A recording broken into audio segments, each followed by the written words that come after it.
Hello, my friends, and welcome to day 4 of Contenders Trials here in the EMEA region. My name is Bullskunk alongside Sam, and we've got a couple of fantastic matches here for you today. Starting off with Astra Aspera taking on Vox Nihili.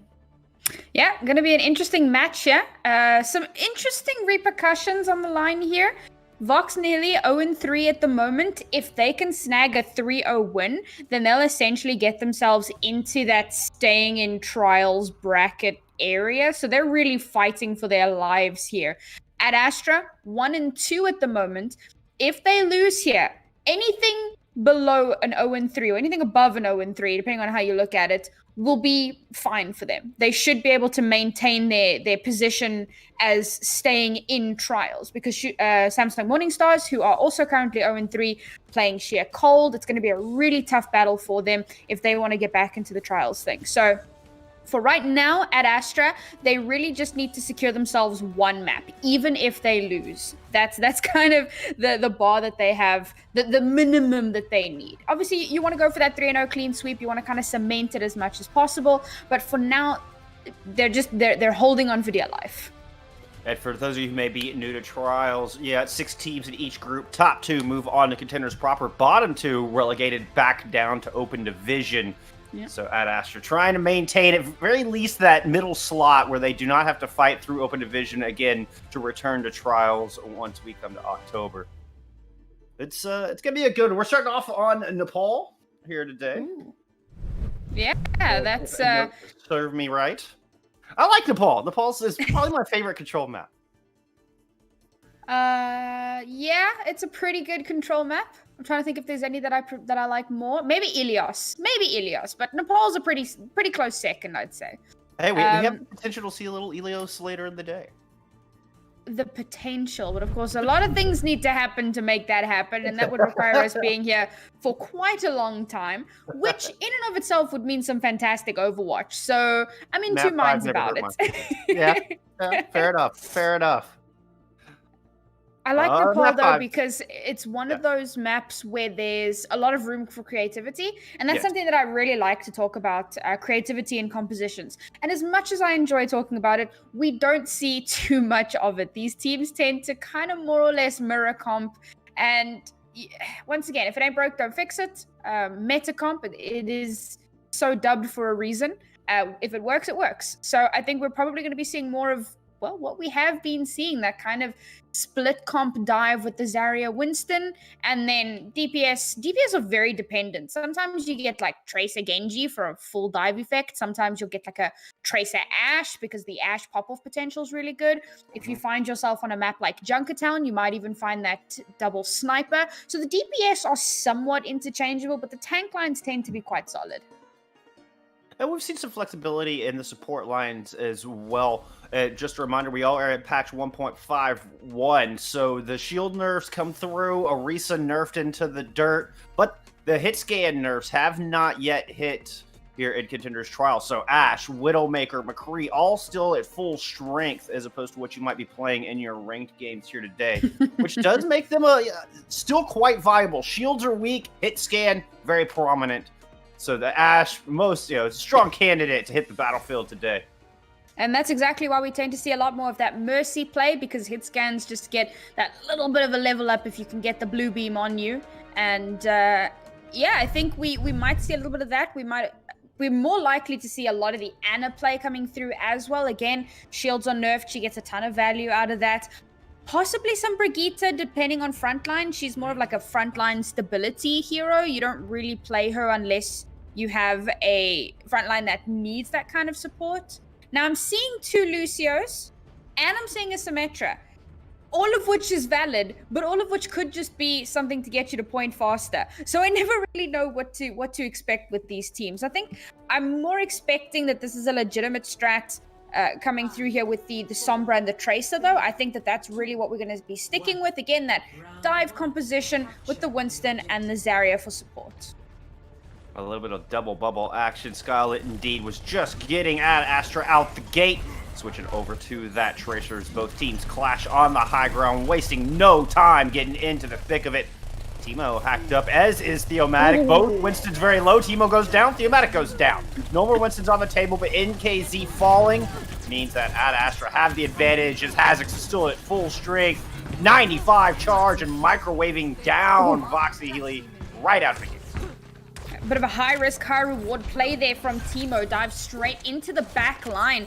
Gets deleted, but the follow-up from the rest of Ad Astra was so good. They managed to win out that fight off the back of Hazox having ridiculous charge. I mean, look at him. He's already at 60% to a grav. That is unreal for a first fight, particularly in this meta. So he's been performing exceptionally well.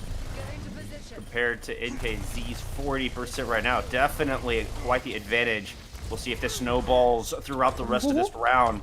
But Skyle going down early, Vendetta winning the Tracer battle, which means Ad Astra's going to retreat a little bit into the safety of the walls of the objective. Background Surge does come out.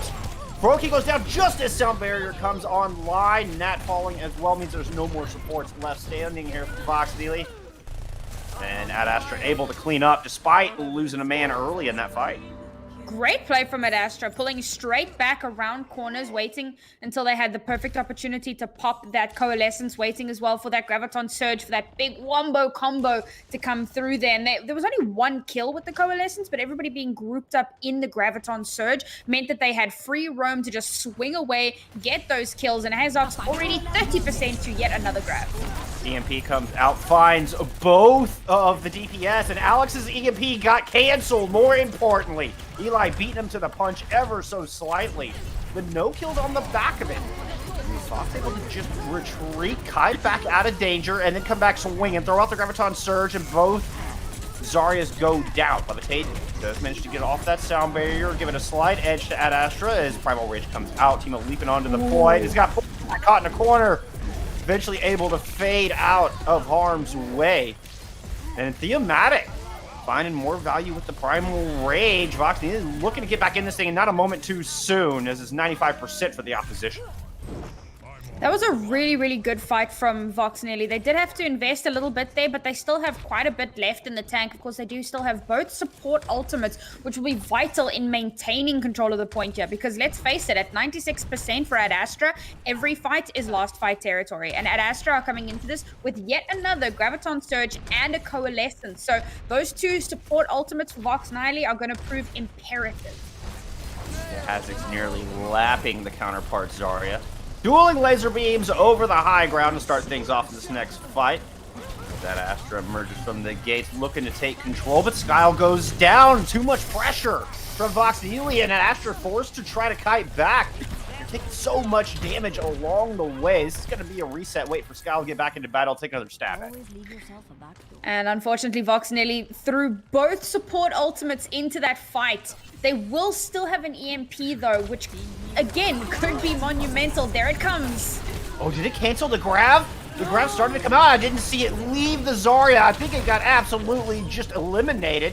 2 kills for both teams, but Eli looking to be the difference maker. Scott with the pulse is going to take NKZ out. It's a 3v2 on this objective, if my count serves me right. Theomatic's Primal keeping Vox in the fight, but Ad Astra have managed to flip the point. Theomatic goes down. Overtime Wick just threatening in the corner, looming above Vox Nihili's heads. Now it's going to burn down, and Ad Astra will take our opening round. Oh, wow, that was fantastic play from Ad Astra. They send most of the people up onto the high ground, knowing that Vox Nihili are going to be waiting for them up there. Send one person to point to get the epic back cap, which they did manage to succeed in. And while all of that is happening, yes, you're taking the fight up on that high ground, but if you're taking down 1 or 2 people with you and you're creating a crossfire between the high ground and what's happening on the point, it was really easy for them to pincer, take control of the fight, and win that first map rather convincingly. It didn't matter that Vox Nihili still had EMP online.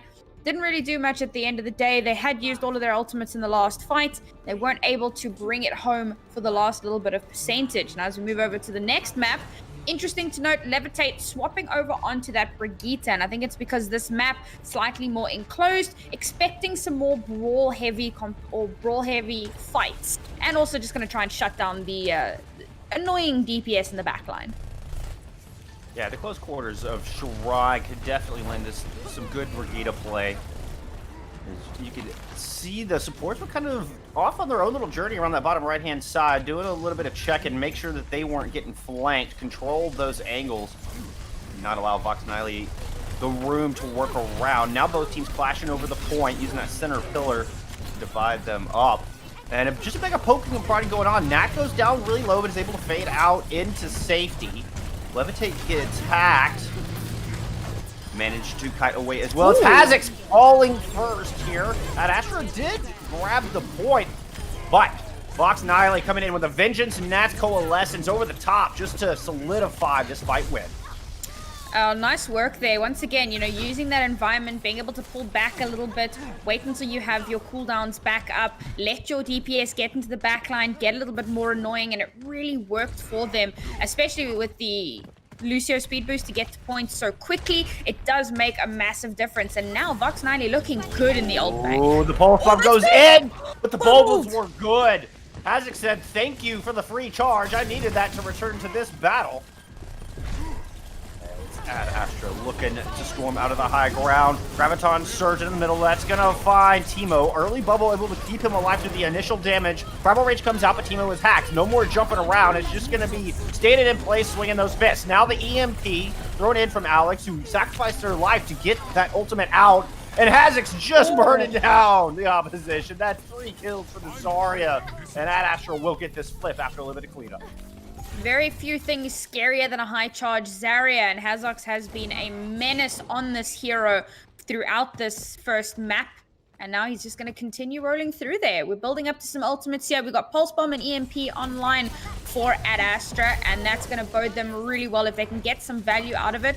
Not going to be contending with too much except a Coalescence from Vox Nihili, and I don't think it's going to be enough for Vox Nihili to take or to retake control of the point. Kyle was just taking a little tour through Vox Nihili's backlines. Drops Pulse Bomb, didn't quite find what they were looking for. Coalescence out from Vox, but EMP there from Astra. It's going to find 3, and kills go back in 4. Edge slightly to Astra on this point. Now you've got Skyle just trying to take down those supports. Make sure there's no more sustain left here in the fight as they continue to build up percentage. Yeah, that Coalescence wasn't enough as I thought to help them, but not backing out just yet. They're continuing to try and contest this point.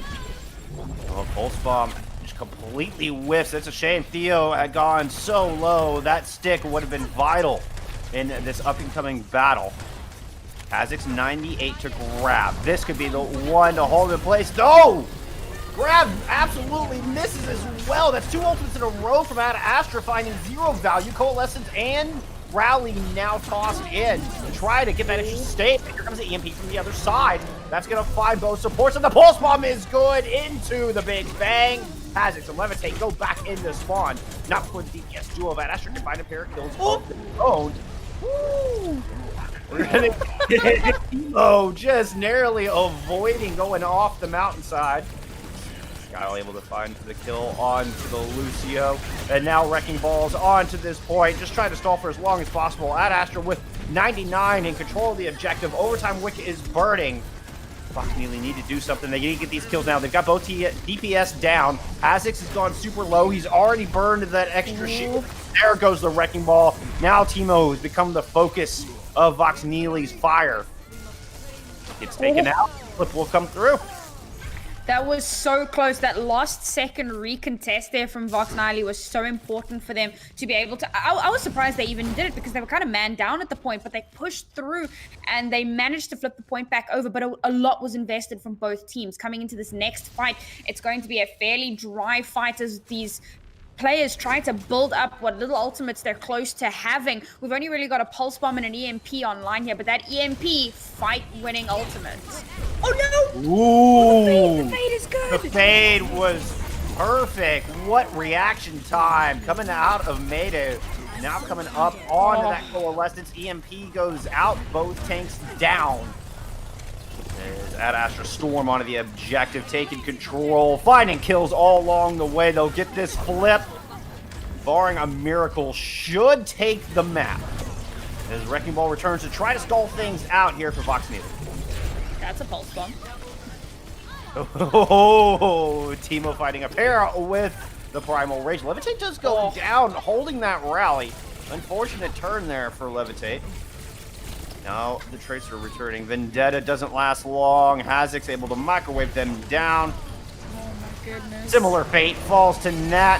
Vox Nihili not going down without a fight. They continue to try to stall this thing out. Return with an EMP. That's going to find 3, but now Levitate does have that rally online. It's not enough to keep Astra's tanks in this fight, though. Neomatic was able to use that Primal Rage alongside the Sound Barrier, and the persistence and perseverance of Vox Nihili proving fruitful as they get the point now, 90%, and they're threatening to take it back. Last fight territory here. Vox Nihili putting up a massive fight here. All they really have to work with is the Coalescence. No EMP to contend with just yet, but an early pick-off could be perfect for them. Yeah, Levitate going down early in the fight. Skyle returning with the Pulse Bomb, and it needs to be big. Oh, and Timo drops. The disastrous turn. They do get the kill on the Vendetta and the EMP out. EMP is going to find 4. Both supports hacked up. If they can get the kill. Yes, Nat goes down. Graviton Surge out from Hazix to help close this thing out. And Astra should manage to take it from here, but I felt like I've said that once before. And Vox Nihili has proven me wrong. Can't count these guys out until that overtime wake is fully burned. The Pulse Bomb invested, does not find anything, and Astra eventually will take map 1. A valiant effort from Vox Nihili, I must say. They really put up such a good fight there. Really close battle. And in fact, there were a few moments where it looked like they kind of had it. And it feels like in those really, really clutch moments, there's something that they're lacking. If it's target focus, if it's call-outs. I mean, I don't know what goes on in the TeamSpeak or in the Discord call or wherever it is, but there's something there that they need to tighten up on, and they could be a force to be reckoned with. But for this particular map, Astra were the ones on top. It was so close. If Vox Nihili had managed to keep those supports alive just through that back end, that very last fight, I think we'd be talking about a different, we'd be headed to round number 3 right now. As it stands, the Graviton Surge caught them both. The Fade wasn't quite there in time. Did manage to get the Fade out, but there was Nat, I believe, had just a speck of health left after it was all said and done. Yeah, Vendetta getting 2 really key pickoffs in the start of that last fight, but unfortunately wasn't enough to propel them to a match victory. But as we always say, the control map is kind of a beast of its own, and we're going to be moving over onto Assault now. It's going to be Volskaya.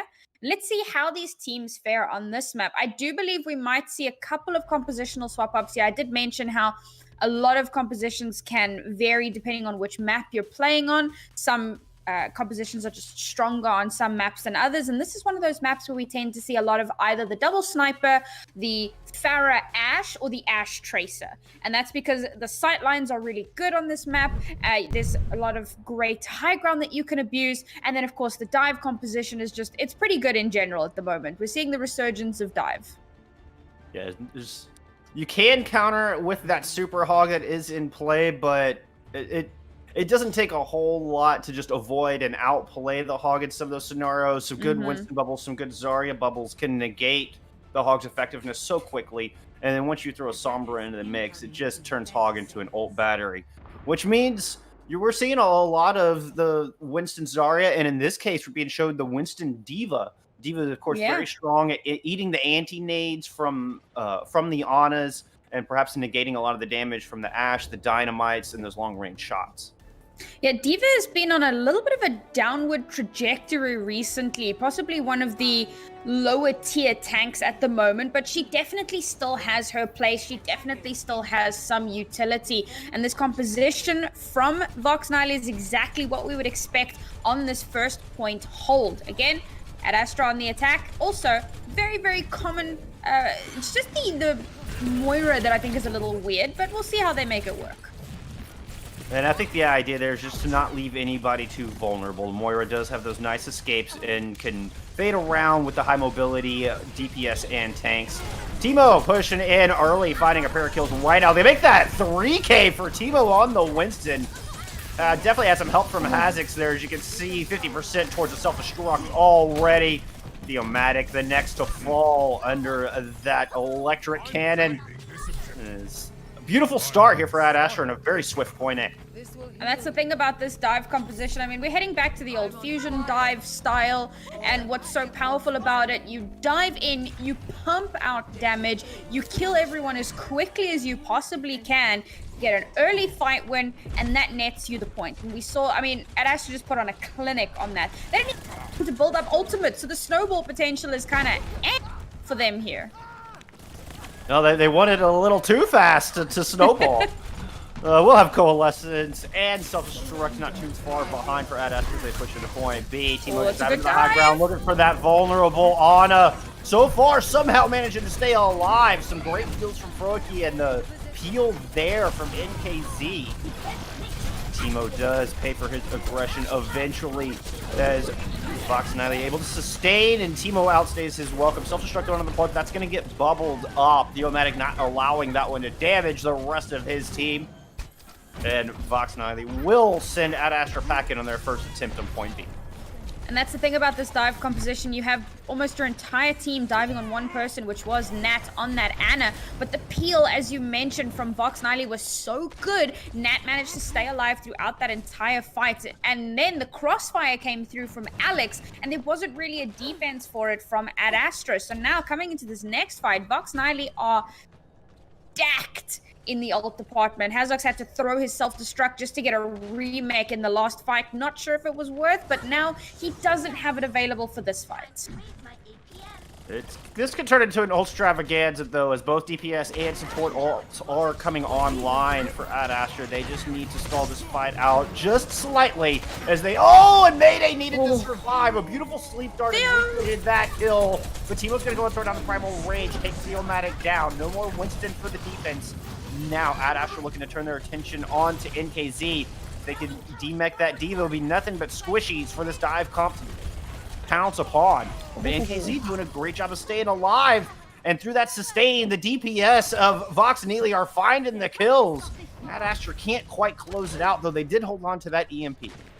NKZ being so slippery, and throughout that whole fight, they only used, what, two ultimates, I think, because Theomatic is so close to a Primal Rage. Vendetta's built up another Pulse Bomb. Nat almost halfway to another Nano Boost. They are performing out of their minds on this defense, but they know they have to. The time bank was so ill-favored for them. Astra, coming into this next one, they do have the EMP, and once again, that can shut down an entire defense. If done right, the follow-up needs to be there. They need to make sure that they can get enough people. Astra circling around to the back. Pulse Bomb gobbled up by Hazox. Thank you very much. That was a tasty morsel. But here comes the Primal Rage, threatening to throw people into the cold, icy waters. Oh, can't quite get Timo off the side. Does eventually. Theomatic. Try time and time again. And it does eventually send Timo onto the Polar Bear Challenge. Oh. Some great juggling there from the South African main tank, if I do say so myself. It's cool. It's a beautiful thing. It's a beautiful Well, you thing. know, they say that South Africans are clowns. Maybe that's where he learned how to juggle. I don't know. But wherever he learns it, it's working out really well. Timo just not able to stay on this point. And now, once again, ult economy in a little bit of a shambles for both teams at the moment. We've got self-destructs for both teams, and that's kind of it. We'll almost have a nano boost for Vox Nihili, and that could prove instrumental, especially for helping Theo build up another Primal. Oh, Alex gets dove on immediately, hacked and deleted. That res is available, but that takes the attention of the Mercy off for a second. Self-destruct used to help cover that gap, but Hazox self-destruct finds Nat in the back. 94% to Nano. Theomatic will not be getting the benefit of that for at least another 10 seconds, but the DPS duo from Vox doing a good job of controlling this fight. Alex staying elusive with the second lease on life and making full use of it. Nat with a great anti-nade to help close out that engagement, and Vox have bought themselves so much time off the clock, have stalled for over 3 minutes here. Yeah, this has been a very, very solid hold from Vox Nihili. I've been quite impressed with how strong they've looked here at Astra, just not able to crack through this defense. That first push was so solid for them, but now they can't seem to quite find a way to push through. Now, they do have a Primal Rage available, and they can engage with the sound barrier, but they need to be careful because there's a Bob online for Alex, as well as, well, I mean, just about every ultimate online is coming up for Vox Nihili here. So they're going to have a whole mess of resources to deal with. With only a minute left, it's looking good. Oh, Eli was hunting Kroki that entire time and eventually does get the hack and the kill. Bob comes out, but is just hacked down, shut down, and taking a bit of a bot nap there. Vendetta able to find one, but so far this rest has been all at Astra. Looking to turn their attention on to Theomatic. He cannot survive the onslaught. Now NKZ hacked up D-Max. The pilot Diva stands no chance. And at Astra, already one tick of progress built up. They have self-destruct coalescence thrown onto the battlefield. I don't see anything in Vox Nihili's ult bank that could save off this aggression. I mean, I thought this was looking really, really good for Vox, but at Astra, coming through with some aggression that we kind of were expecting them to pull through on the first .2 take, and they just didn't have it. Now, however, very dominant push, but the stall is still going. I mean, the stick-to-itiveness of Vox Nihili cannot be undenied. Denied? Despite Skyle's 3 kills early, Vox have managed to hold on to this thing. They've gotten it down to overtime, and they're starting to stabilize. Vendetta finds 3! Oh, Vendetta! What? Being the hero that Vox Nihili needs. At 82% is all at Astra is gonna find after approaching point B with over 5 minutes in the bank. They cannot get that second point on the board. Well, maybe this was a bit of a vendetta for Vendetta. And of course, we did kind of mention how important the stakes are here for Vox Nihili. Now, after losing the first map, doesn't look too good for them to try and scrape through, but they're not giving up, and that's what I love to see. A very, very solid hold there on point 2, managing to stop it from getting all the way to the third tick. That is super, super important. However, at Astra have been very strong throughout this series so far.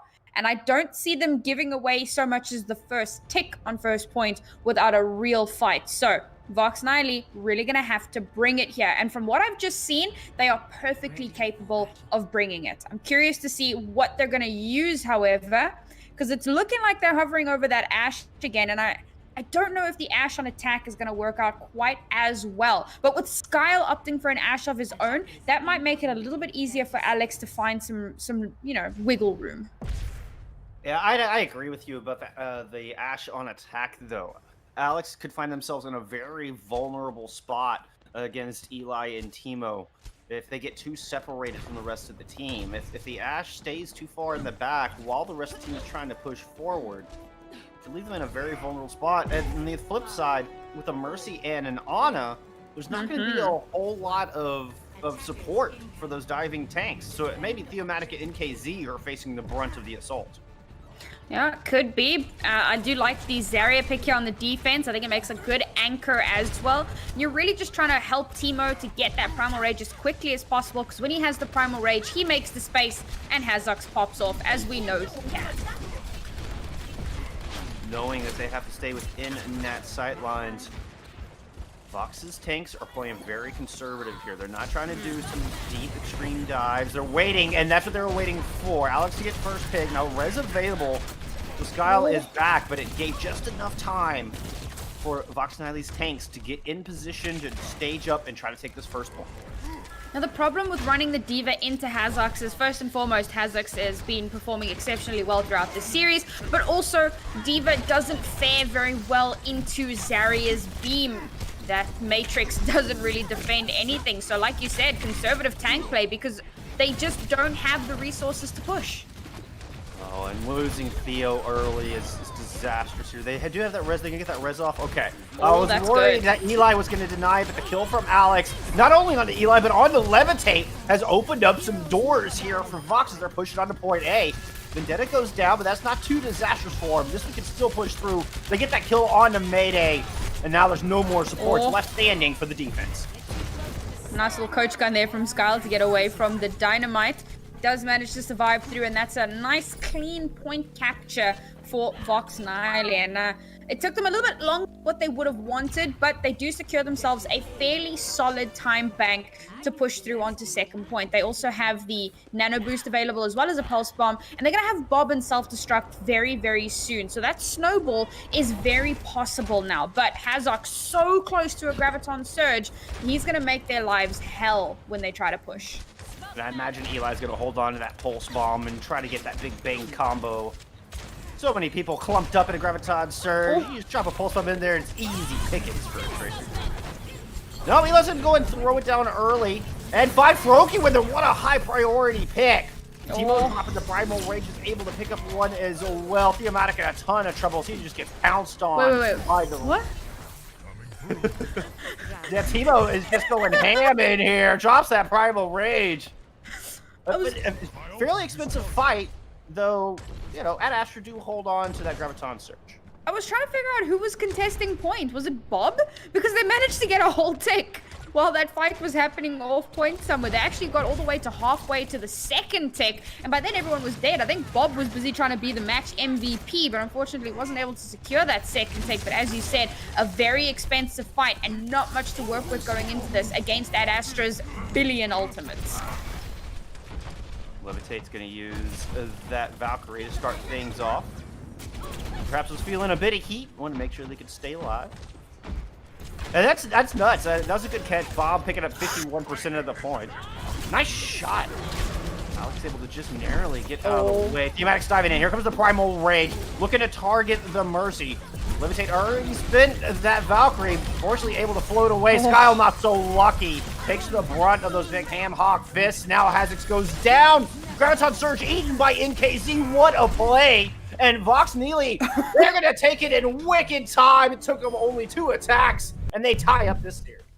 Oh, there was that South African clownery once again. Some beautiful juggling there from Theo, and that helped to create the distraction that they needed to get that last little bit of percentage. I must say, Vox really showed up on the second map, and I'm glad that they proved me right, because kind of in between matches I was like, ooh, Control is a special map. Now we move on to Assault, and this could be where they turn it around, and they did in fact turn it around. They've performed really, really well here. That brings us to a tied scoreline. We might get to see that Ilias that you were talking about a little bit earlier on.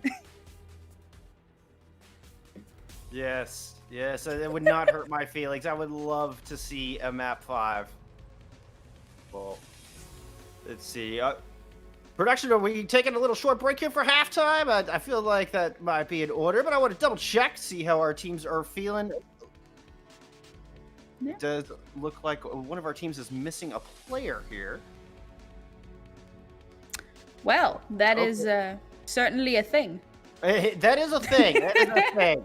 Well, if production doesn't mind, let's take a 60-second break, and we'll regroup and come at you with the back half of this. We're going to return on Hollywood here in just a few moments.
All right, welcome back, my friends. We're here in day 4 of Contenders trial in the EMEA region.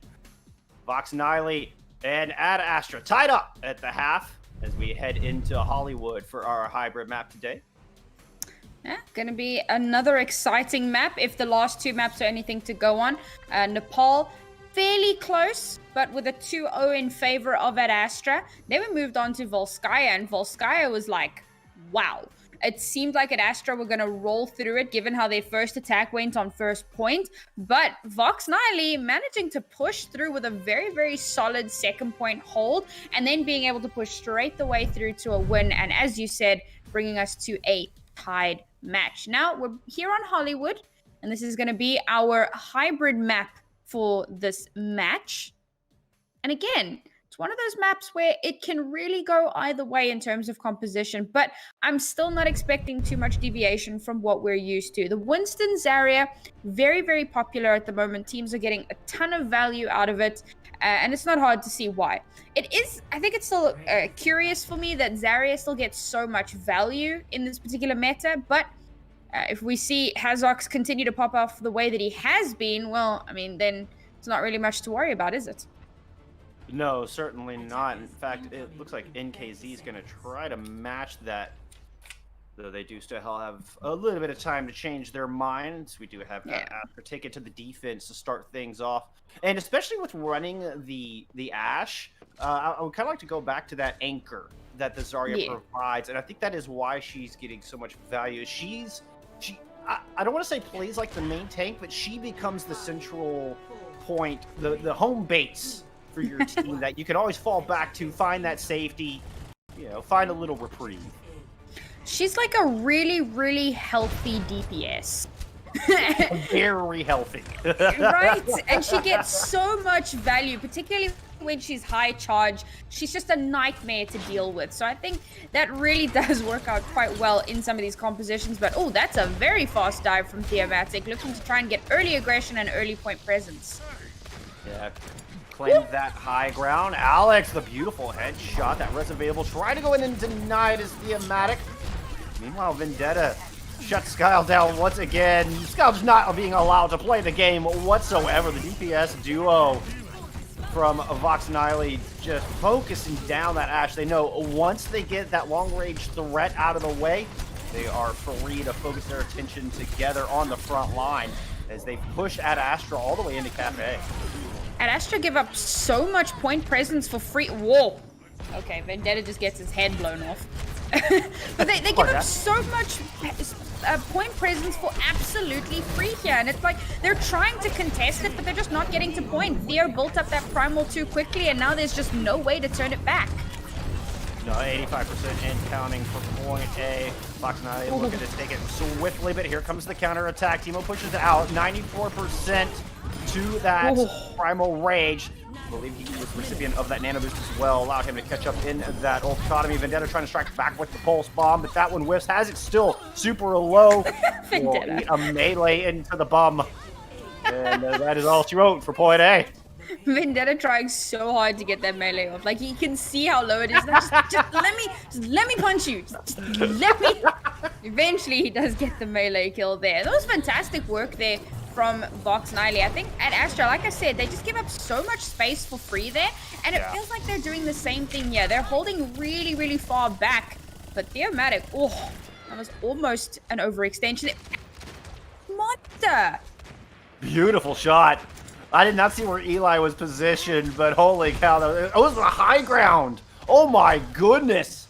What a shot. Skylar's return in kind, launching another long range from the opposite high ground from the top of the saloon. But that means there's nobody there to punish that res. Safe spot for the get. Alex back into this battle. Primal Rage invested from Timo early. Doesn't really seem to find much with it. Pulse Bomb comes out. That's going to land on Alex, who had the Bob ready to go. NKZ and now taking a lot of damage. It's Skyle's Bob on the battlefield, providing that extra bit of fire. And sending Vox Nihili packing here momentarily as a reset should be coming through. Vendetta with a nice entry-exit frag, depending on how you want to time that. Well, speaking of entries, this next entry from Vox Nihili is going to be a big one because they have quite a few ultimates to work with here. Start that off with the Pulse Bomb. Gets Mayday! That's massive! Huge pick. The res is available, but Levitate super low. Mayday just narrowly making it back into the battlefield to try to provide some healing, but Hazox gets none of it. Goes down with the Graviton Surge in their pocket. Alex able to pick off Mayday, and the cart just keeps on rolling through Westworld. Theo's Primal Rages have been terrifying, so deadly, managing to get so many key picks, and if not getting picks, managing to do some great juggling, and that's creating all the space they need. Graviton Surge up to try to hold the door. I think Teemo just nearly made it through. He did indeed, but there was no support, no reinforcements. Your healers were stuck back behind the Graviton Surge. Now both tanks dead here for Astra. Easy cleanup from the DPS. 4 minutes to try and get to third point. That is a really good time bank for Vox Nihili to try and push with here. Astra seem to be kind of floundering a little bit. I mean, Hazox is about to lose a 1v1 versus a Tracer. You hate to see it, man. And this is really not a good look for them. Now, they're going to be coming back in. Levitate having swapped over onto that Brigitte. Going to be trying to deal with Theomatic as much as possible because he has been a thorn in their side throughout this series. They are going to have the Pulse Bomb and the Nano Boost available for the next fight, but I don't know. It's not looking too good yet. Skyle also making the swap over to the Sombra. Been pretty good on that hero today, but Vendetta opens up with the Pulse Bomb on to Levitate. Takes down that hard counter of Brig. Now we've got an angry Teemo just chasing Theomatic all around, but he is being elusive. Theomatic not getting locked down. NKZ eats a sleep dart. But there's no follow-up on that. And now, Alex with a beautiful headshot as Vox Nihili stabilize and now return fire. And they have just been riding this wave of momentum all the way into the back and continue to keep this cart rolling. Good primal from Theo or rather from Teemo to keep Theo distracted, but Hazox wasn't able to capitalize on it and be that big DPS. However, Teemo taking down Alex is massive here for this defense. Yeah, Hazox finally getting charged up, but Theomatic, he's got the nano, he's got the primal. That is one angry monkey. That is 2 kills under the belt of the Winston. Looking for the third, gets the third. Now it's just that lone Teemo had less than half health. That's 3 points on the board. 2:17 in the time bank. Wow, such a solid. I mean, I keep saying solid, but like Vox Nihili are really impressing me here. I just want to remind everyone they're currently at the bottom of the leaderboard, 0-3 with a -4 map -7. There we go, -7 map differential. Like, they have not been looking good, but here they are up against Astra, and they are putting up the fight of their lives. They are performing so incredibly well. They've managed to get at least 1 map win here. They've managed to push Hollywood all the way to third point with a 2-minute time bank, which is huge. And now they get the opportunity to defend. And I had doubts about their defense on Volskaya, but boy, did they prove me wrong. And we're going to see how well they can manage to hold here on Hollywood. This time around, of course, they do have to hold the point and ensure that it doesn't get captured. And if it does get captured, they just want to stop the momentum, stop that payload from getting to third point. And this, well, their attack, or rather their defending lineup, same composition we saw before. It has worked out exceptionally well for them. Alex has been a demon on this Ashe. Theo has been getting so much value out of this Winston and those Primal Rages. Vendetta as well. Such a standout Tracer player. I'm kind of holding thumbs here. I want to see them kind of make a bit of a comeback. I'd have to agree with that. Theomatic's Winston in particular has been just a joy to watch. He's positioned just inside the front choke, as opposed to taking the high ground, taking a little bit more of an aggressive approach. Oh. And manages to hunt down Skyle early, though the rest of Astra do push up and claim that high ground. They don't have their Tracer, and they're just going to reset right back out.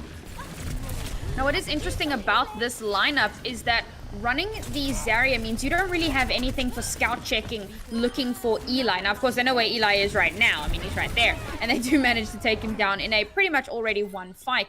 But for future engages, you're not going to have someone able to do the spy checking, able to see if Eli is in your backline, when he's in your backline, scout him out, and make sure that the rest of the team can collapse in on him. So they need to be extra vigilant. It is a little bit harder to do with this lineup. For the time being, however, they're performing those duties fairly easily, and they're building up those ultimates at a fairly good pace. Yeah. Ooh, Froki goes down early. Nat right there with the healing shots from that biotic rifle. Kazakhstan made the swap over to Diva now, eating up some of those dynamites, trying to deny some of the values. Coalescence comes out from Mayday, and the brawl over the Cafe commences. Teemo goes down, but Astra do manage to pick off the primary heal on the other side. Vendetta returns in kind as Bob is now inside the Cafe. The fight has moved all the way out into the streets of Point B. Poor Nat. The poor Ada player. But enough had been done. Yeah.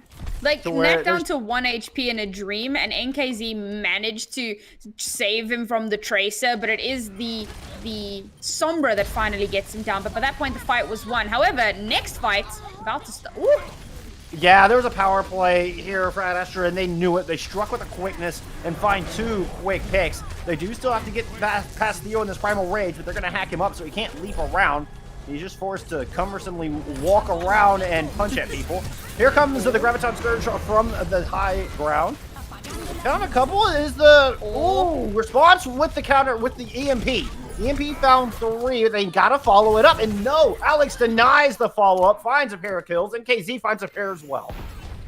That was, I'm gonna call that a misplay from Astra. I mean, they really should have been able to win out that fight. They had such good positioning, they had such good control of the point there, but they weren't counting on Alex and NKZ to just be, well, demons. And they managed to bring the point back around, getting some really, really key picks there and maintaining their hold on the point here.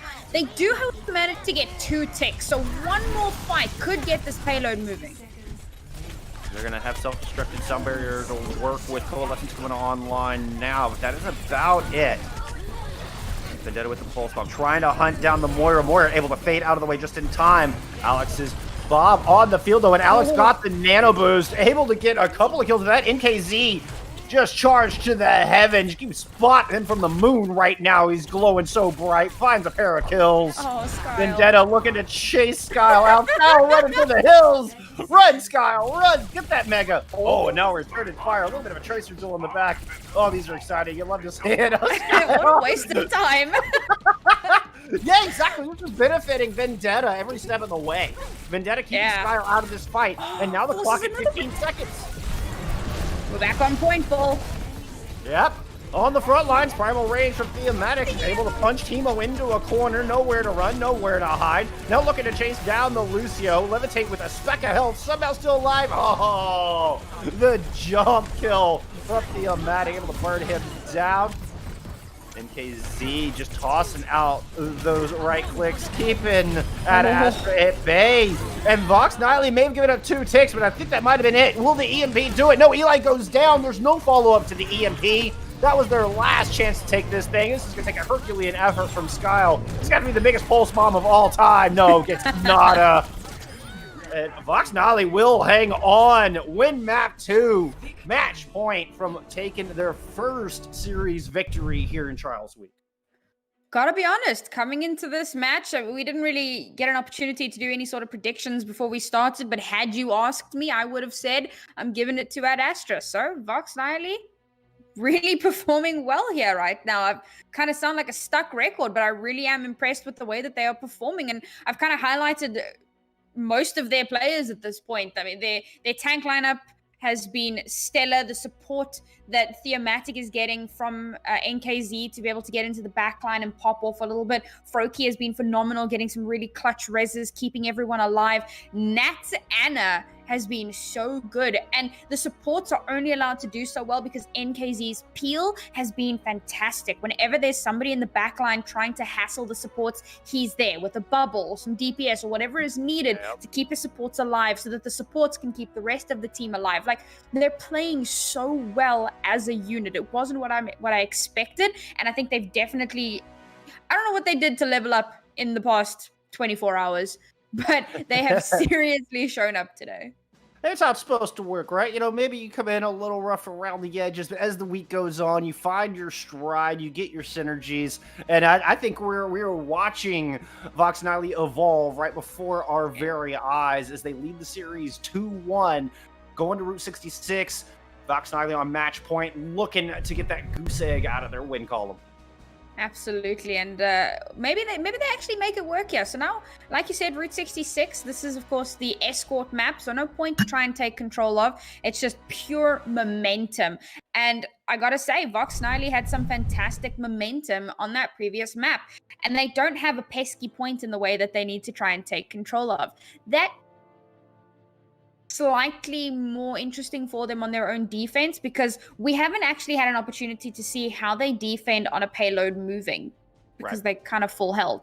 So we didn't actually get to see them defend a payload in motion. So now we're going to get to see the opportunity. Does their defense stack up once there's actually some momentum in the point that they're trying to maintain control of? We'll find out now. It is, however, going to be their attack first. So we're not going to see it just yet. We are going to have to wait just a little bit longer. We'll see how their attack goes. All right. Waiting to see what heroes they lock into. Well, there's definitely some options on Route 66. I do expect to see the Ashe come back out, and perhaps the Sombra again. But I want to touch back on a point you were making about NKZ and Peeling. I like the NKZ on the Zarya a lot more than the D.Va. I think they were getting a lot more value on that Zarya, on the Zarya, and I want to see NKZ go back to that hero and stick with that, because it's paying dividends.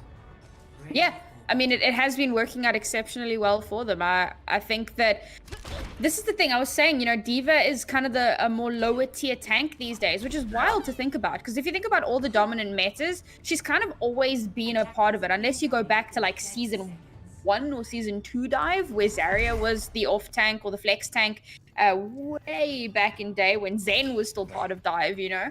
But Right. after that, D.Va was a massive integral part of just about every single meta composition that came through. Quad tank, trip DP or trip tank, you know, dive. Yep. She's always kind of been a staple. Now she's in a place where she's not super powerful and she's not a staple in the meta anymore. Teams are getting way more value out of the Zarya, the amount of DPS that she can output, and just how powerful her bubbles have been, how much charge she can garner off of that, which again feeds into the amount of DPS that she can do. There's a lot of utility there. There's a lot of damage output, and she's just better in most situations. She's also wonderfully designed and a lot of fun to play. True. You know, you were talking about a Zenyatta earlier, and that's exactly what we're seeing on the defense here. A very greedy support comp here from Astra, as they're opting for the Mercy and the Zen. Not a whole lot of raw healing output, but man, there's a lot of utility. Damage, res, damage boost for both characters. Vox Nihili pushing in, hoping to avoid the brunt of that, but no, Mayday with a nice shot, clicking the dome of Vendetta is going to send this first attack right back into spawn.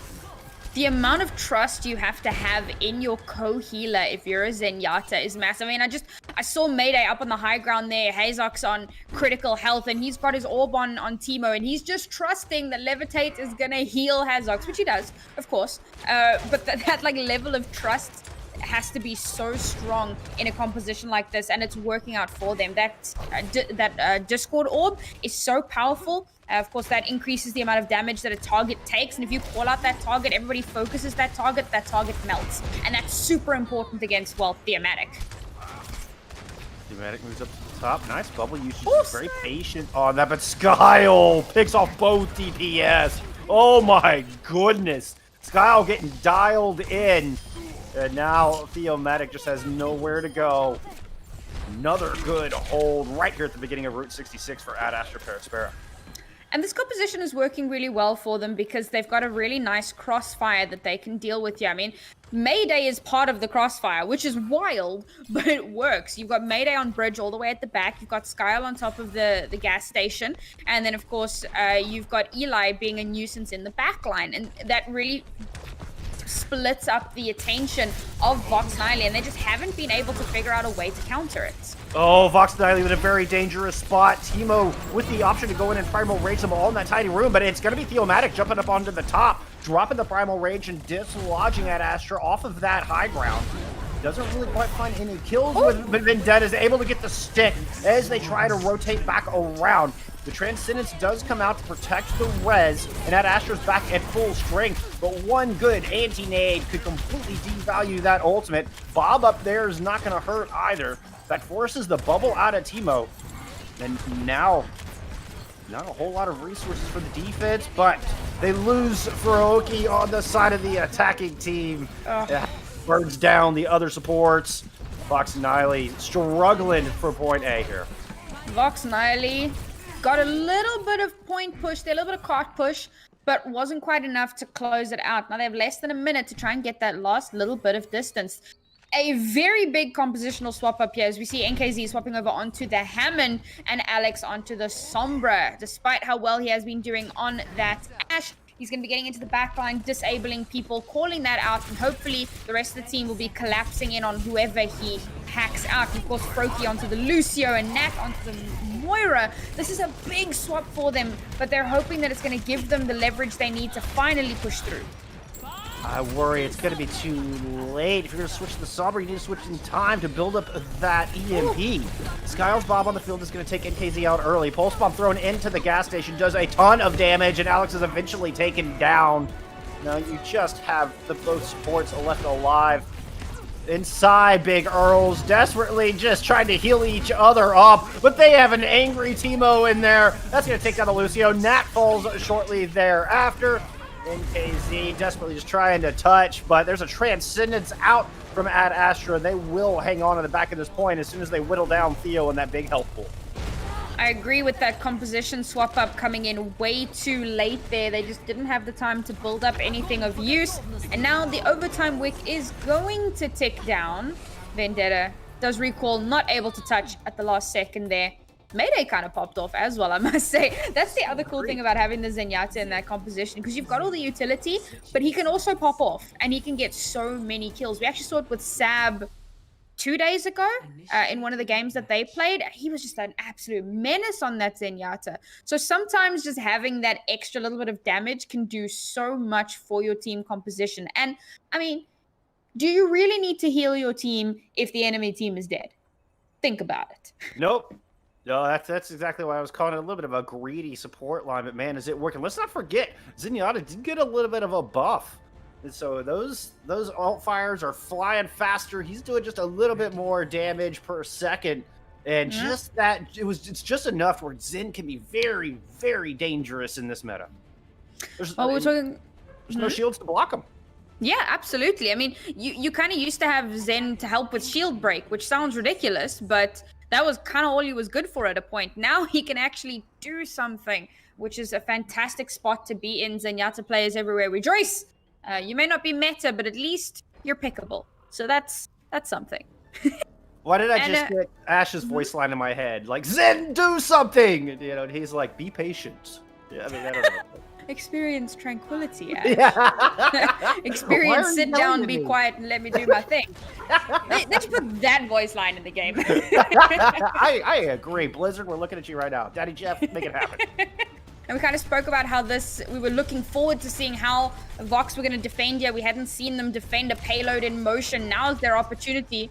Let's see if they're able to bring anything to the table here. The same composition we'd seen before. NKZ back on that Diva, though, and running straight into Hazox's Zarya. Teemo diving up to the high ground immediately, but doesn't Theo. get much done. Theo, though, gets even less done. Runs into a whole heck of a lot of damage. Notably from Hazak. Skyelf, 2 headshots back to back. And I'm afraid we're not going to get to see Vox Nihili defend this payload in motion. They're not even going to get the opportunity. It's just going to round Big Earls. And we're headed to Greece. Map 5 incoming, but don't count them out just yet. I've made that mistake once already today. You are so correct, Sam. Now Vendetta returning on the leg. Soldier 76 desperately trying to hold off this point, but cannot stall it long enough. The reinforcements just getting beaten and tattered as Ad Astra takes it over the line, ties it up 2-2, sends us to Ilios. Bit of a slaughter on Route 66. Someone called the Highway Patrol. We've got to clean up that mess. Vox Nihili not looking as good as they were on the previous 2 maps.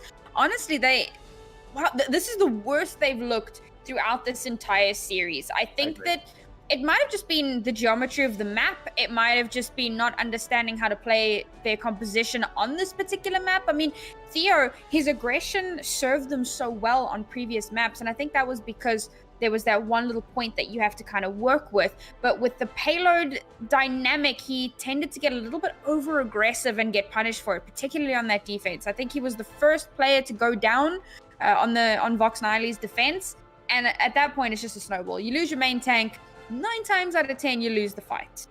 We are, however, going to move on to our map 5.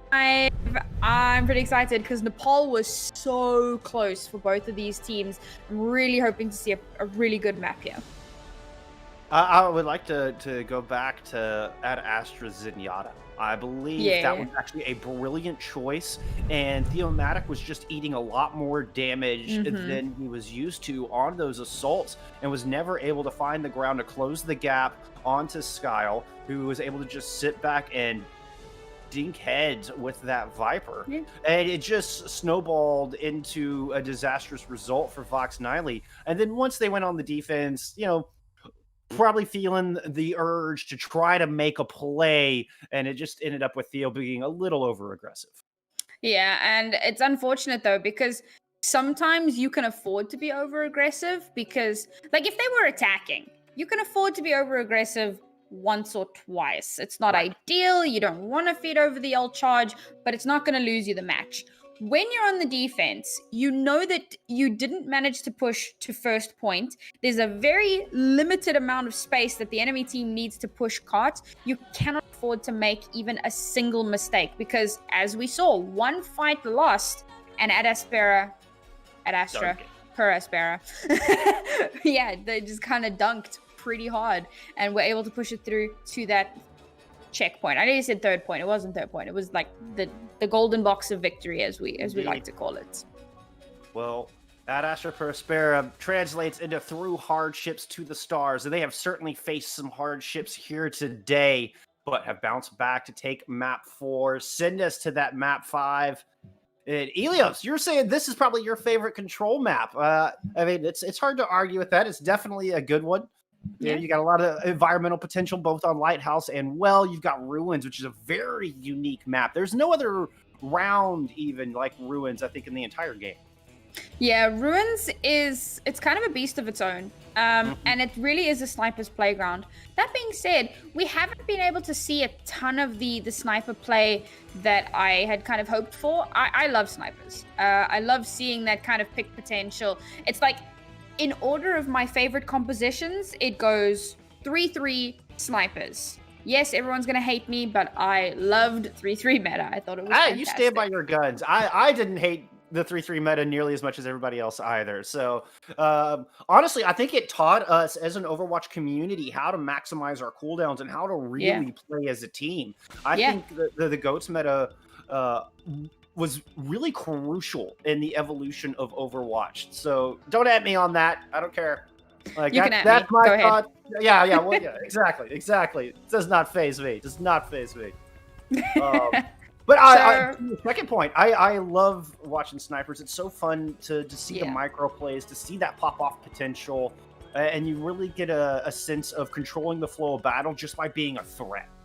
Yeah, and I mean, it's not like certain sniper rifles in some tactical shooters that we know of, where you can just hit anywhere and you'll get a kill, right? There's a lot more aim and skill involved in it, and a lot of people think that there isn't a lot of skill in it, but there really is, because the hitboxes are not as big as you'd think. I mean, maybe you can click some heads in the training range. Lord knows I can. But when you're playing up against like actual players, the hitboxes are way smaller, and your game sense needs to be so good. You need to know when you're being flanked. You need to have that information from the rest of your team. You need to be able to get those headshots and really get the value out of the hero that you're playing. But I don't think we're going to be seeing too much more sniper play, more than what we've already seen with the Ash in any event. And as we move over onto Lighthouse, again, it's either going to be kind of that Tracer Sombra or the Tracer Ash, in my opinion, coupled once again with either the Monkey Bubble, the Winston and the Zarya, or the Winston and the Diva.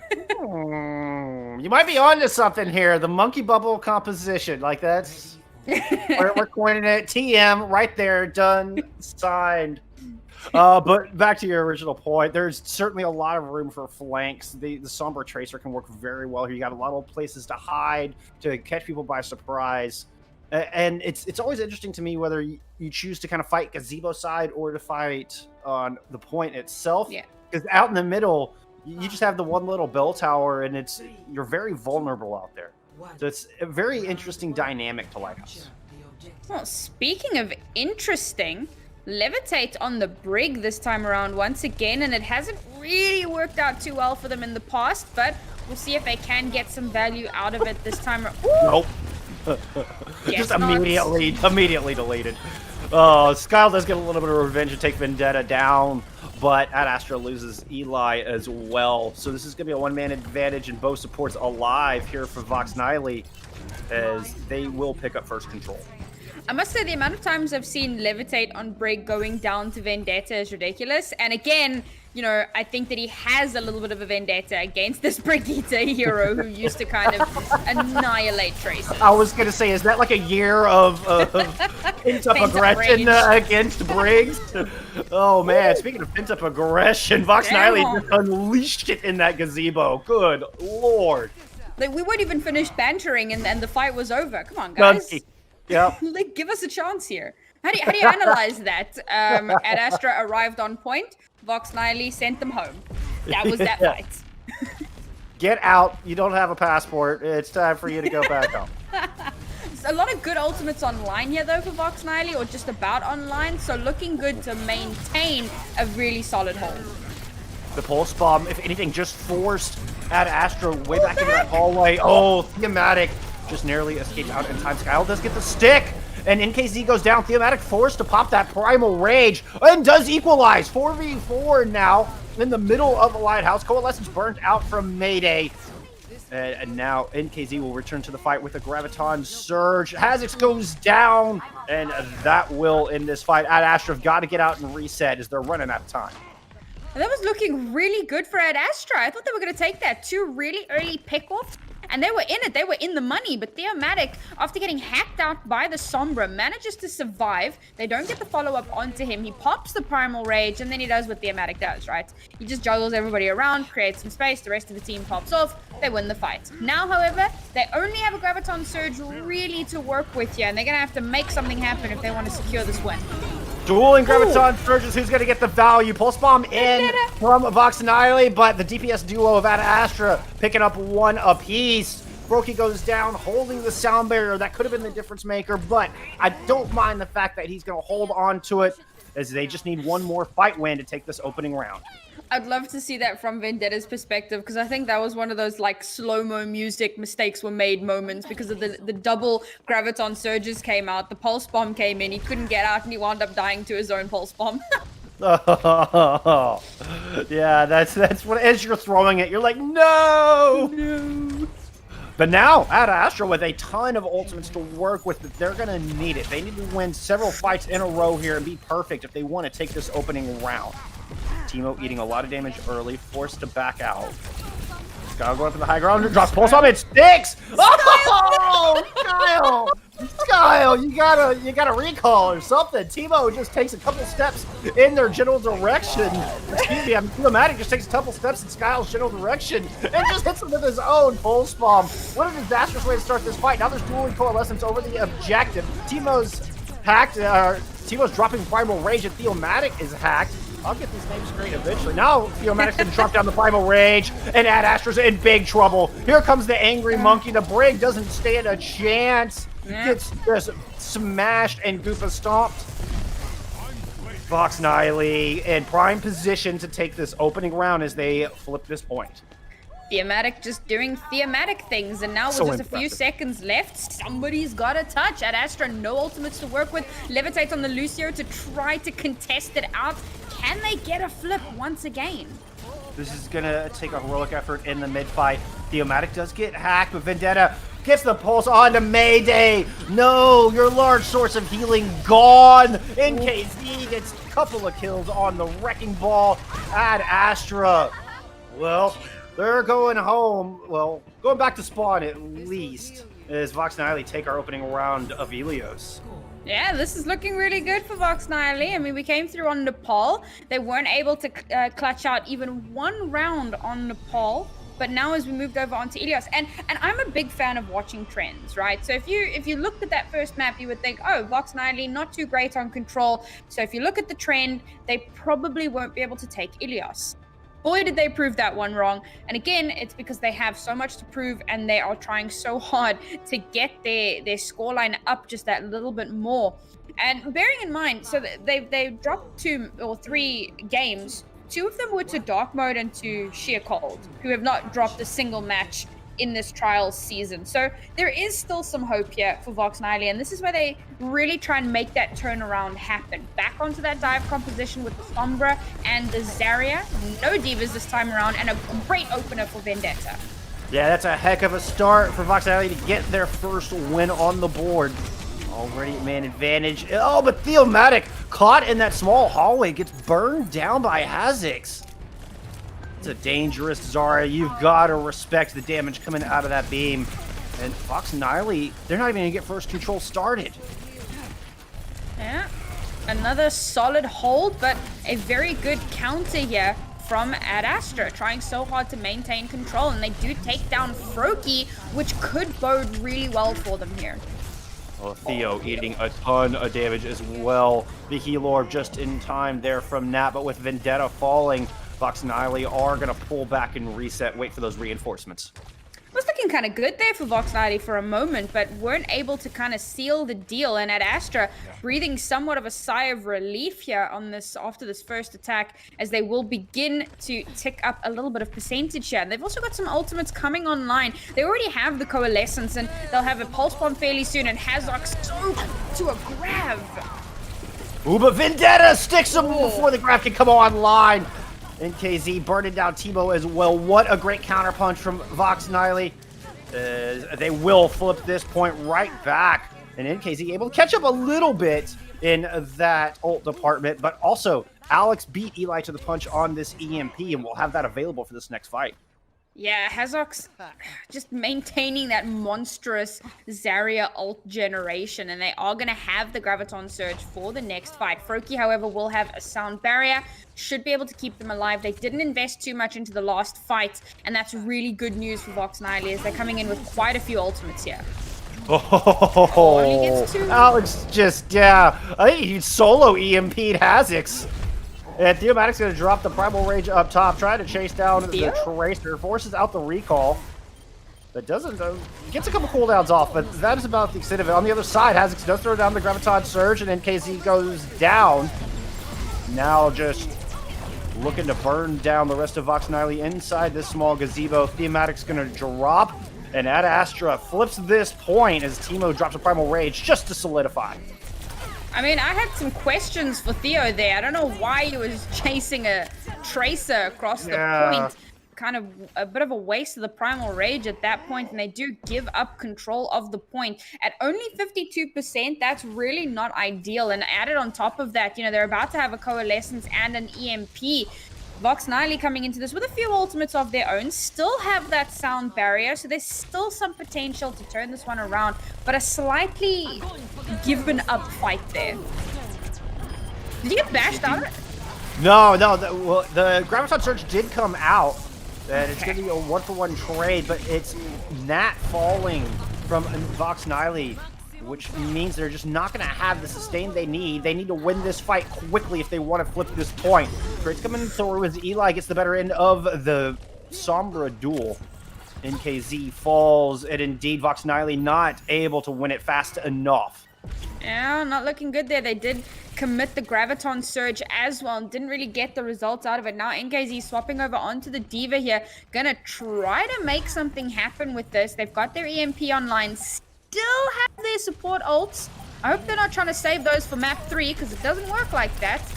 Froki. Oh no! What a play! But somehow Alex hacks the Skyle right over the point. Theomatic able to drop the Primal Rage.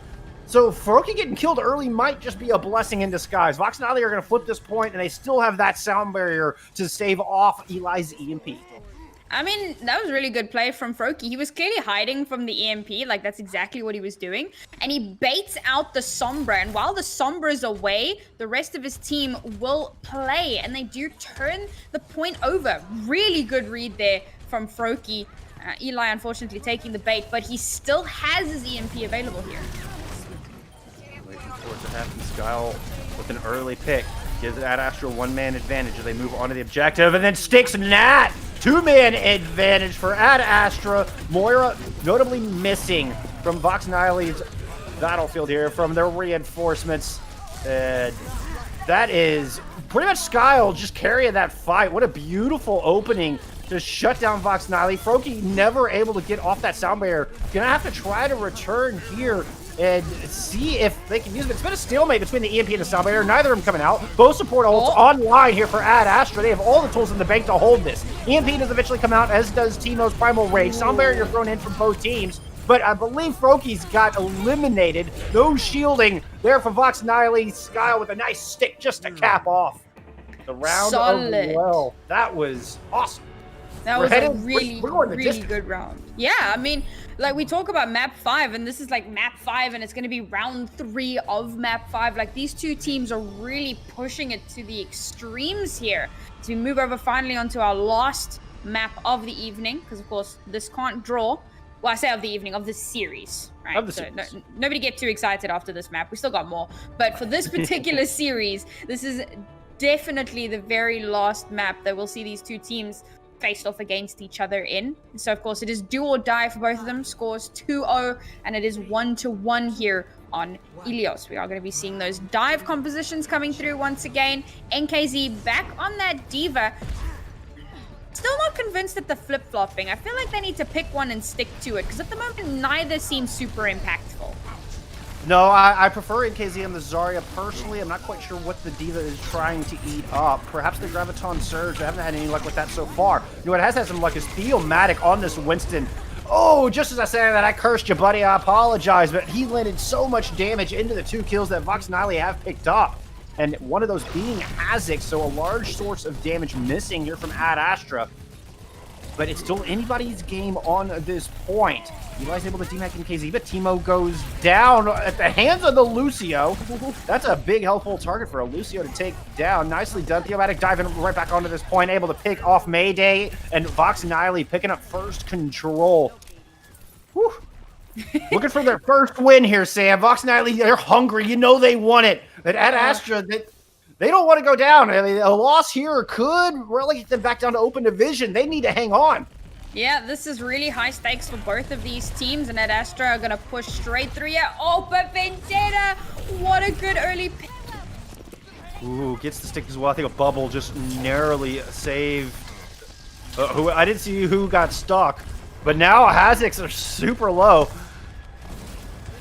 And it looks like that's just going to prompt a reset here at Astra. Just waiting for reinforcements right until those cooldowns to come back. Yeah, they're still... Oh, geez, they are coming back in full force here, not waiting it out. The EMP comes through, though, gets 4. Is it going to be enough? The counter EMP finds 4 as well, and Skyle immediately getting pair of kills. Both supports, as a matter of fact, falls with a beautiful flurry onto Alex. Oh, Skyle showing up in style on this Tracer right now.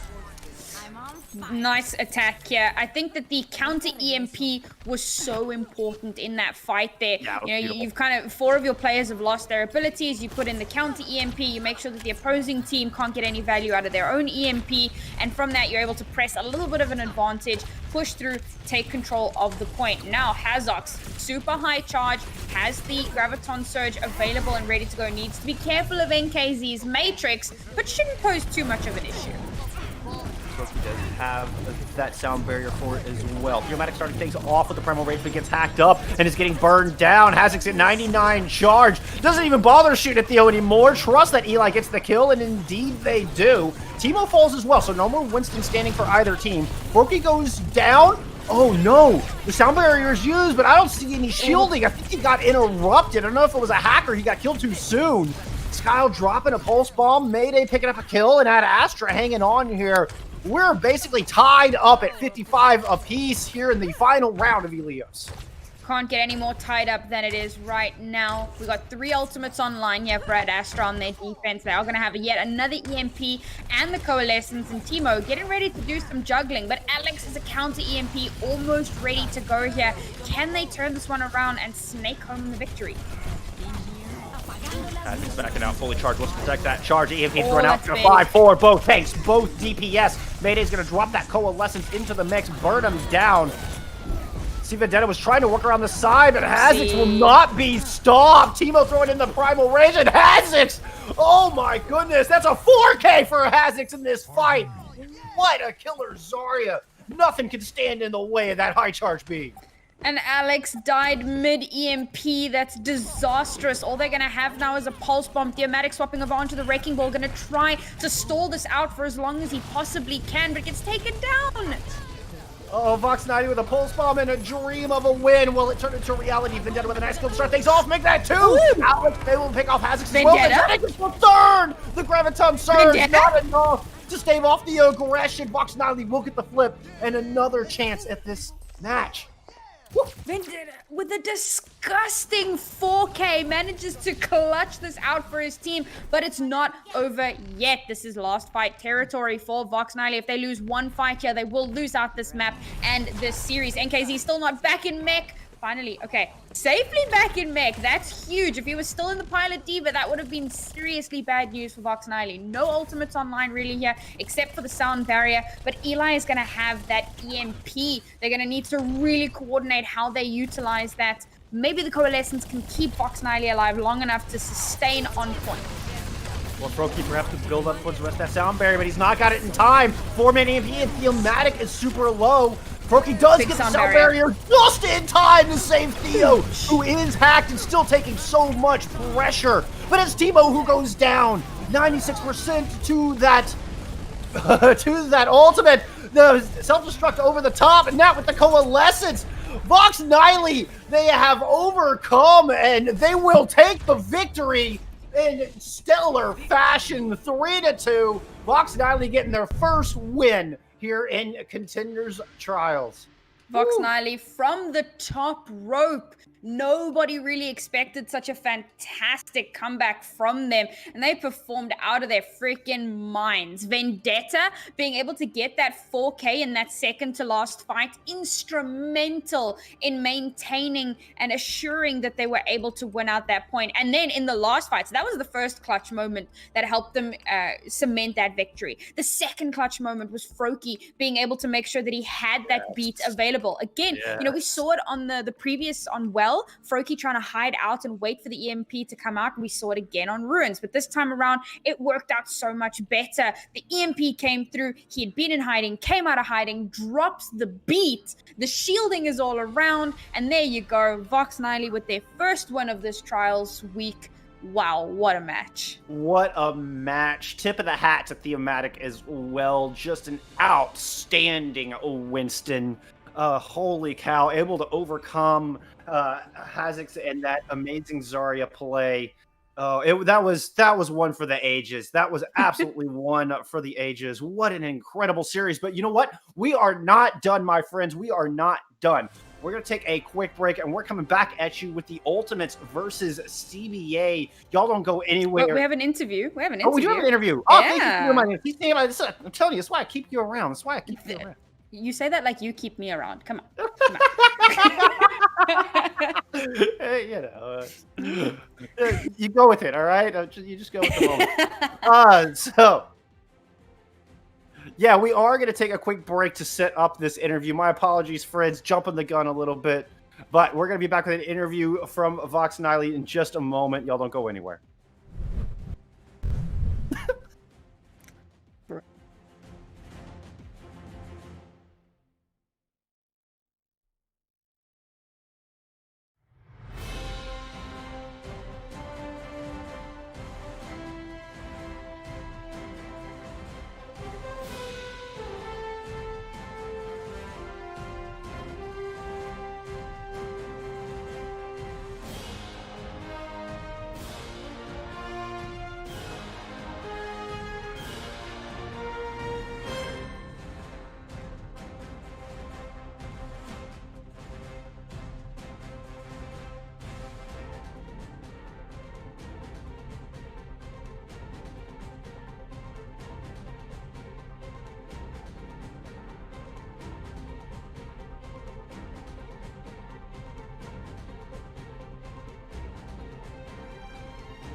We are back, my friends. We've got Thematic, the Winston Prodigy here from Vox Nihili. Welcome and congratulations on the W, Thematic. Oh, thank you. Tough game. Yeah. Oh, that one went down to the wire. What an exciting match. I'm curious how you guys were feeling coming into this match, because obviously you know you're 0-3 down, which is not ideal. You know that you only have like 2 matches left for the season. It must be a lot of pressure for you guys. How did you prep for this match? No, definitely. The 3 previous matches were really tough ones. But coming into this one, I think we all knew that we expected it to be more of a fight on our grounds, with the brawl mirror style happening a lot. But that really didn't come out at all. They brought some good adaptation to the table, and we got caught out, and we had to recover a little bit. So we definitely were a bit uncomfortable, but I think as opposed to preparation, we had some good adaptation in the mid of the game. Would you say that preparation helped in being able to recover? Because it seemed to, especially on Route 66, kind of got put on the back foot a little bit. Perhaps the Zenyatta seemed to catch y'all perhaps a little off guard. What goes into that perseverance? That because perseverance was there in spades. The heart was clearly there. What's some advice you could give to other teams out there for staying focused and coming back in a match like this? No, definitely. I know, of course, as a team, you have to really be strong at recovering and coming back from setbacks. But personally, as a player, I mean, in all aspects of a gameplay, I focus on recovering. Focus on being able to come back from something and mentally reset. Even like recover from, even if I mess up at the beginning of a primal, no problem. I come back at the end and kill someone else, right? No problem. So it's kind of just a mindset. If you focus on it, you can't let the beginning of anything get you down. Like this, the first map we had was not too pretty, of course. It was tough, but it's all about finishing strong, right? Coming home strong. Absolutely. I mean, Volskaya was textbook in that. What were the comms like there on point B? Y'all got lost the first fight on point A, gave up point A rather quickly, but man, put up a stalwart defense on point B. What was comms like during that defense? Oh, clean, cool, calm, collected. It couldn't. I don't believe it. We had it under control. It was just we knew it was there. Everyone knew what this was to do. We put a lot of effort into our Volskaya. We were actually prepared. It may have seemed hectic at times, but I'm surprised. The last fight of this series, however, was a different story. Jeez, that was pretty intense. Now, something that really stood out to me was your ability to juggle during Primal Rage. And so I noticed on the team sheet it lists you as South African, my homie. So I made a joke on broadcast about how South Africans are known as clowns. That must be why you're so good at juggling. Is that accurate? Yeah. Do you think that drawing on your South African roots helps you with that? Oh, definitely. I mean, I really am proud of the fact of being South African, right? And representing that is nice when I have something special to bring to the table, which is my primal practice. I really practice my primals a lot, and that's kind of what I want to bring to the table. That's what I bring for my team. I want to be able to think that if I have a primal in a fight, it's just winnable. I just take it. I can do whatever I want with it. So much stuff I can do, and it's my input into the team besides comms and leadership. Your input into the team is being a monkey. Oh, definitely. I feel that. Genuinely, though, the practice clearly shows the primals were just superb. It was a joy to watch you do your thing here today. I'm glad you enjoyed. Yeah. We appreciate you coming in and taking the time to share your thoughts with us. And once again, congratulations on the Map 5 victory. Oh, great. Yeah. Thanks. And good luck with the next match tomorrow. Of course, there's still a lot on the line for you guys. But after today's performance, I have faith. Definitely. I do too. All right. Well, as I was starting to say prior to the interview, we do have another match coming at y'all. As the Ultimates will take on CBA momentarily. We're going to take a quick break, get that set up, and we'll be back with series number 2 here in just a couple minutes.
Welcome back, my friends. We are here in day 4 of Contenders Trials in the EMEA region. Our first match was a close one. Went to map 5 as Vox Nihili able to take that W 3-2. Now we are heading on to series number 2 with the Ultimates taking on CBA in a very, very close Group B. Ultimate sitting at 2-1, tied along with 3 other teams coming into day 4, looking to see if they can get that 3rd win on the board to propel themselves up into that top 2 slot. Yeah, Group A looking far more one-sided than Group B is. Currently with only 1 undefeated team, which is sheer cold. But you got a 4-0 team and you got an 0-4 team. Over on in Group B, you've got, like you said, 4 2-1 teams, 1 team that's 1-2, and 1 that's 0-3. All right, so CBA, they're 0-3 at the moment. Ultimates 2-1, and it all really comes down to map differential. In fact, 3rd place is tied up at a +2 map differential. So this is a really important game for the Ultimates. They definitely want to get a good scoreline here. A 3-0 would be enough to propel them into 1st place, to be honest. So if they're able to secure a 3-0 victory, then they might just skyrocket to the top of their group. Who knows? I mean, as a matter of fact, it's only a 2-point map differential separating the top seed from the 4th seed out of 6 teams in Group B. Oh, so close. Not only is each win important, but each map win is very important. CBA looking to get the goose egg out of that win column, but we've already seen one team overcome an 0-3 start and pull a victory out of their hats today. Can CBA repeat that? Well, we're about to find out, aren't we? CBA, of course, being the team in Group B that has made it up through from Open Division. So, of course, this was always going to be a difficult ask for them. And, of course, we do tend to see some of those, like, really amazing teams that come up from Open Division and just destroy everyone.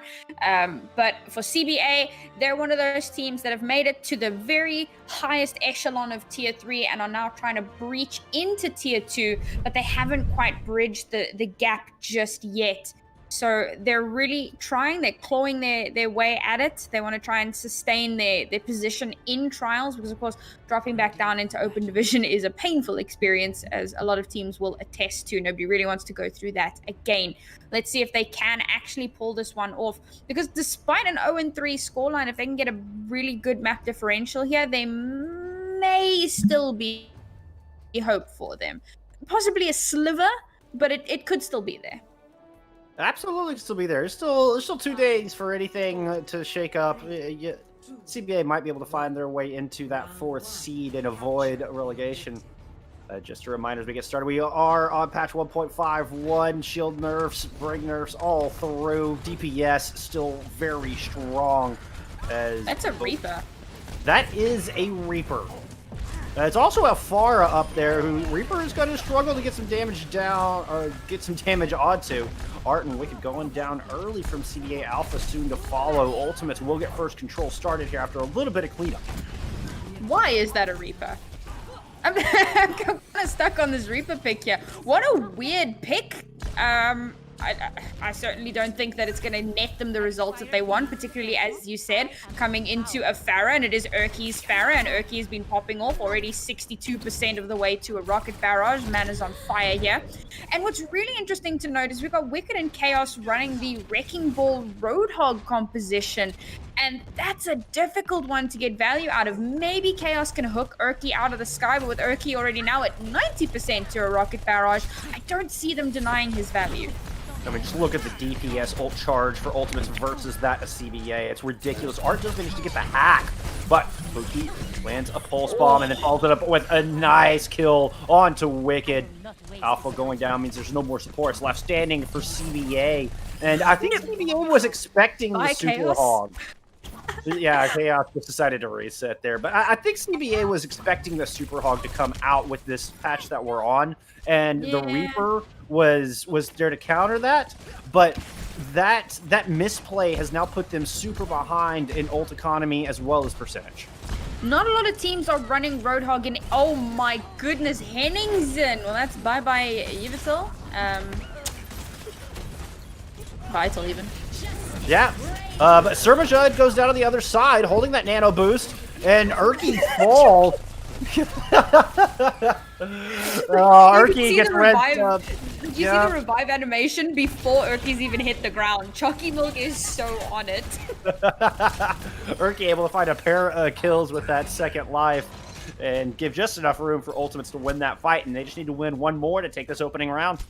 I mean, this has been insanely dominant. I don't like CBA's composition. I think that it doesn't lend itself to dealing with the Ultimates comp at all. But, yeah, they're going to stick with it. There's no real time to swap here with 3 seconds left to try and make something happen. Can someone touch? The EMP is good. Hits 5, and Urki falls into the mines.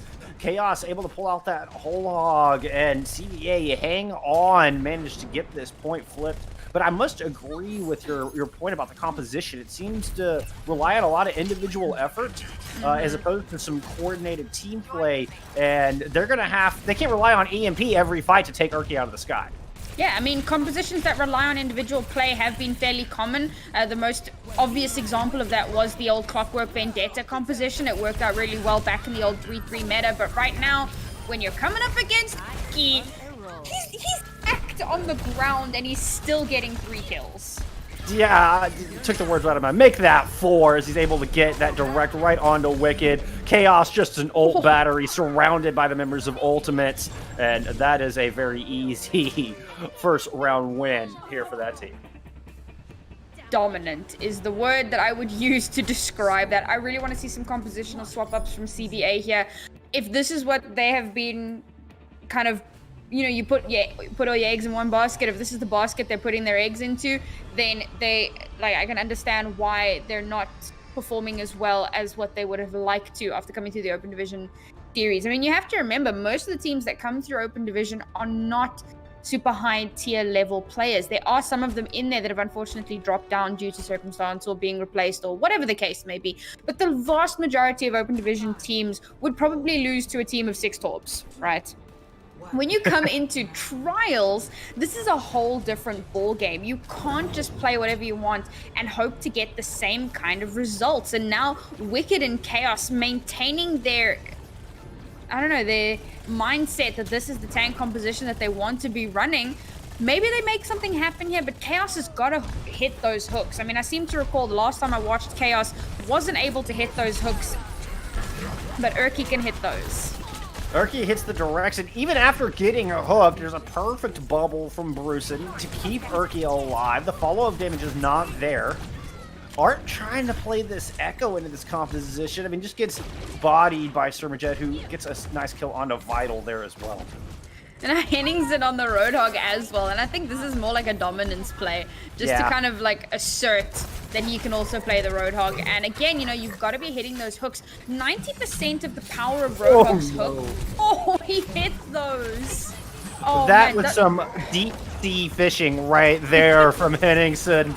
Chaos, no chance of escaping out of that alive. There's not enough vape in the world for Chaos to get out of that one.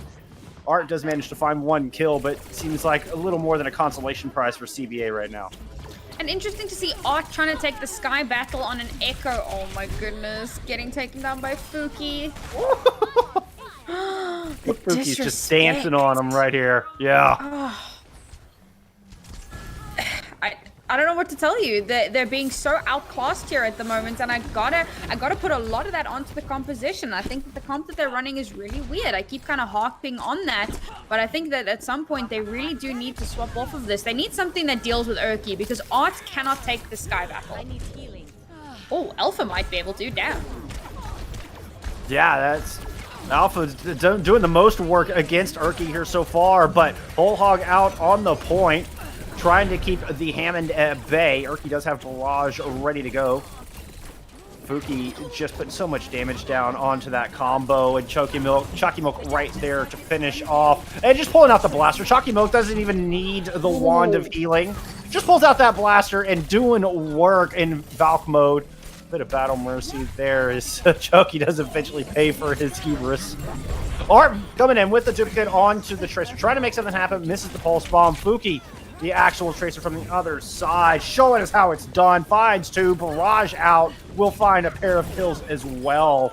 And Ultimate are going to get this point right back in prime position to take map 1. CBA had to use a couple of ultimates in that one, but Ultimate's still able to hold on. And speaking of ultimates, all that CBA really have to work with here are the mines and the I've lost my words. Nano boost. That one. That's the one, and it goes on to Chaos. The D.Va, an interesting choice there for the Nano, who's just going to get hooked up. The defense matrix will block about a 1/10 of that whole hog. The rest just directly into the face of that mech. Poor mech did not last long at all. I don't think Wrecking Ball is going to fare any better on this objective, trying to spin to win, but there's just too much there. The sleeps, the hooks, doesn't have any room to move. Ultimates, very clean map 1.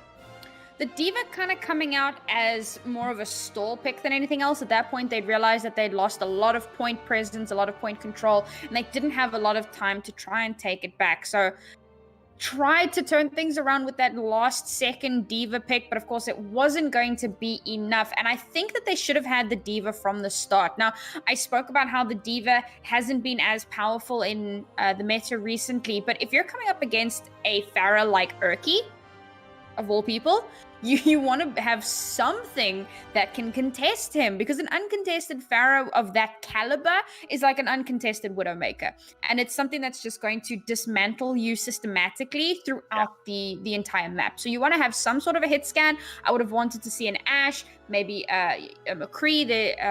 We kind of spoke about it in the previous series, but hit scans have been a little bit more powerful. Heck, even a Widowmaker. Maybe not on those particular maps. I think the Ashe would have gotten the most value out of it, but they needed something.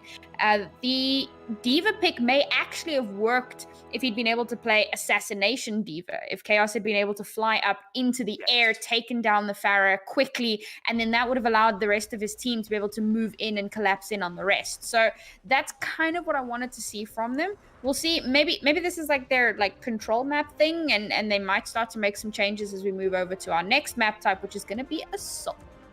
I think adjustments are definitely in order, though. The CBA didn't seem to understand their matchups in that one whatsoever. And with the amount of value Urki was getting, I mean, I think you throw an Ashe and a D.Va at it and have your Ana taking pot shots at that far. I mean, you need several prongs of attack to get Urki out of the sky. That's going to be a smart Pharah player. They're not going to give you easy angles. You got to control the skies and let them know that you're checking them every step of the way. But even across the board, Fuki's Tracer was burning down the Echo, burning down the Mercy. Yeah.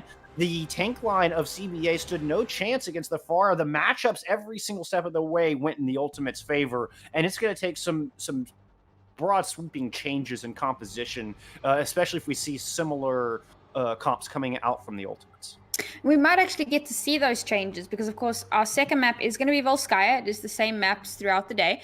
And I think that this is a really good opportunity for CBA to make some of those changes. Volskaya is a really good map to try some sort of a dive on. It can definitely work out better. I mean, just about anything will work better than the Roadhog pick at this point. And kind of that I wanted to talk about, I didn't really get an opportunity to in the midst of all the chaos. But 90% of Roadhog's hook's effectiveness is just in the knowledge of the threat of the hook.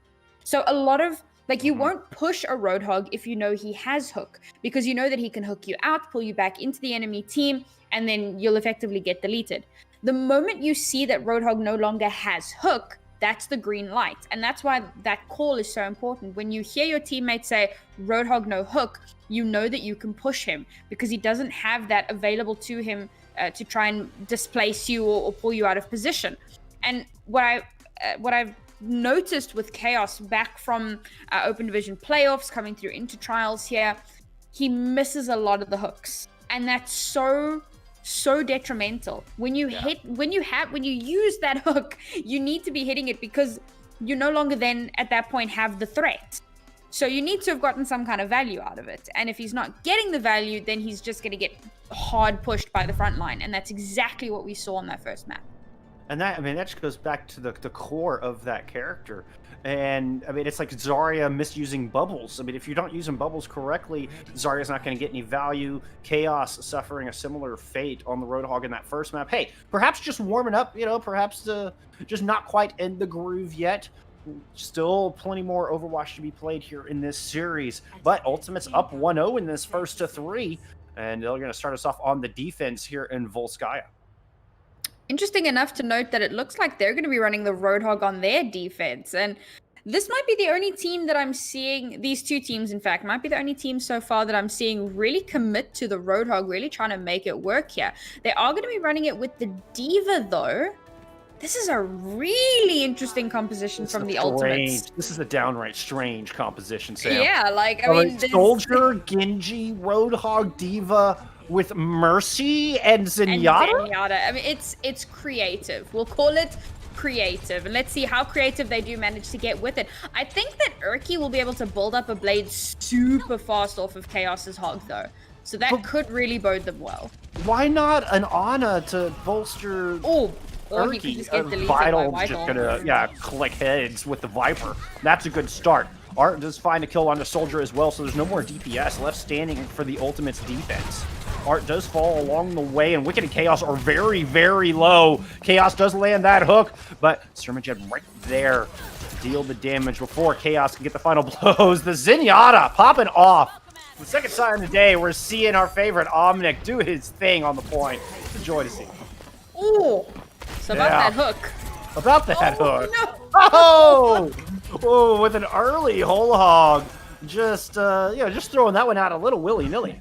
Yeah, there's definitely a bit of an overcommitment there, but probably has faith he'll be able to build it up fairly quickly. I mean, he built it up in one fight, so already doing really well there. Sturmajed already has the Transcendence as well. Oh, and he's going to drop that. They're going to go in aggressive here. Throw it in aggressively. I was thinking they were going to use that to cover the Genji blade, because it's the only thing they can really pair with it. No, they're just pressing Q on cooldown right now, it seems to me, Sam. Henningsen running in with the big hook. Vital eats a buckshot to the dome. Urki went down early, but Res available, and Ultimate's getting hyper-aggressive on this defense. Oh, and there we go. Urki has a blade. Is he going to spawn blade them? Will he live? He doesn't live long enough. This is a really good opening for CBA, though. Yeah, the hubris of Ultimates might just come around to bite him. 2 kills in favor of CBA as they look to push on to the point. Whole hog, both support ults, both DPS ults on the line.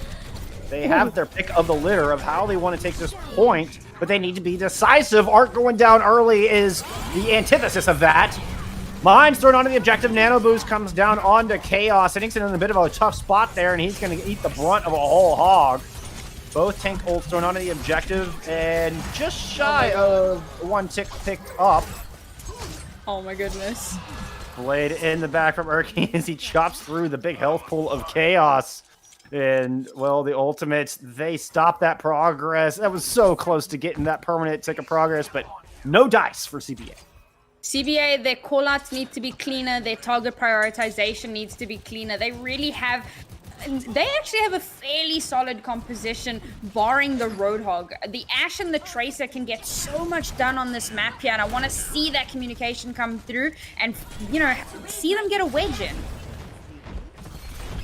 Going in early, but just disjointed from the team. It's looking very individualistic for CBA on this attack. Fuki does pick up 1 kill, but okay, Chaos and Art finding a couple as well. There we go. Oh, but Sobek goes down. This could be disastrous. Still a man advantage here for CBA on this point, but Henningsen now returning to the fight. Chaos throws a whole hog on to nothingness, and Urki picks up 2 without that Mercy. Now the Ana goes down. Sustain noticeably missing from CBA here on the objective, and Ultimates are looking to frag out. As they have been all along here. Time slowly ticking away here. Sturmajed continuing to pop off the Zenyatta. What a monster. Oh, that was a 3K. 2 of them headshot kills. Alpha out there just trying to duel a soldier like as you do. Urki is in the Hall of Heroes with his Genji blade out. Oh, man. I've heard a rumor if you touch the spawn door with the Genji blade, like, magic happens. But, I have yet to see it. All right, couple of members... CBA desperately just trying to touch point at this state, but Ultimate's shutting it down. Full stop. No progress on point A. Yeah, that was a very, very dominant hold from the Ultimates with a really strange composition that they somehow made work. And I must say, I think that they are playing something different, which would normally be punished quite heavily. There isn't a lot of synergy amongst or between the heroes that they're playing. And I think that they're capitalizing on realizing that CBA don't quite have their synergy down just yet. And so CBA really struggling, the target focus isn't really there. You kind of pointed it out a little bit earlier on. They're playing these heroes that are really good in like a 1v1 or like a solo queue hero in quotation marks. And that doesn't really work that well in this higher tier play. It becomes so important that you understand your composition, understand what the goal is of the composition, and understand what you need to be doing in order to reach that goal. So some big misplays from CBA here, and the Ultimates are just doing really well at punishing it. And I think CBA might be overcomplicating things. They might be overthinking this. Like, just break it down into simple situational issue. I mean, Wicked, you know, you call out, I'm gonna pile drive, Chaos, get the hook on them while they're vulnerable in the air. Boom, that's all you need. And you have Alpha there, maybe perhaps throw an ante once they're hooked so that they can't be saved. You get that opening pick and rinse and repeat. Doesn't have to be these big grandeur strategies. Just nail down the simple interactions. Here's some more interesting compositions here from the Ultimates. We got Symmetra Reaper. Where are you going?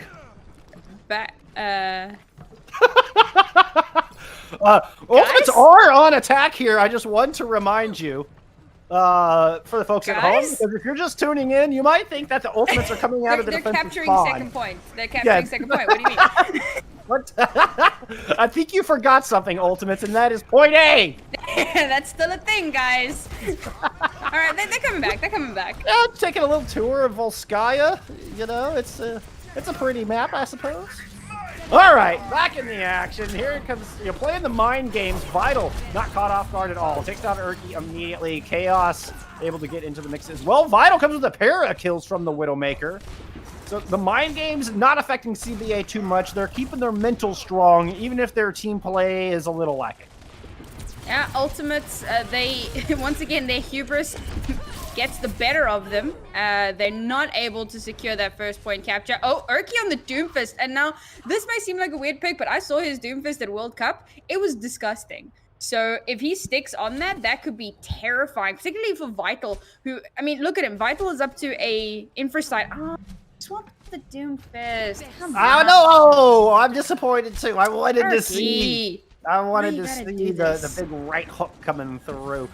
I mean, broad changes, full-scale changes in both tank and DPS lineup here for Ultimates. I think with 2 minutes left on the clock, they're going to actually try to take a serious approach.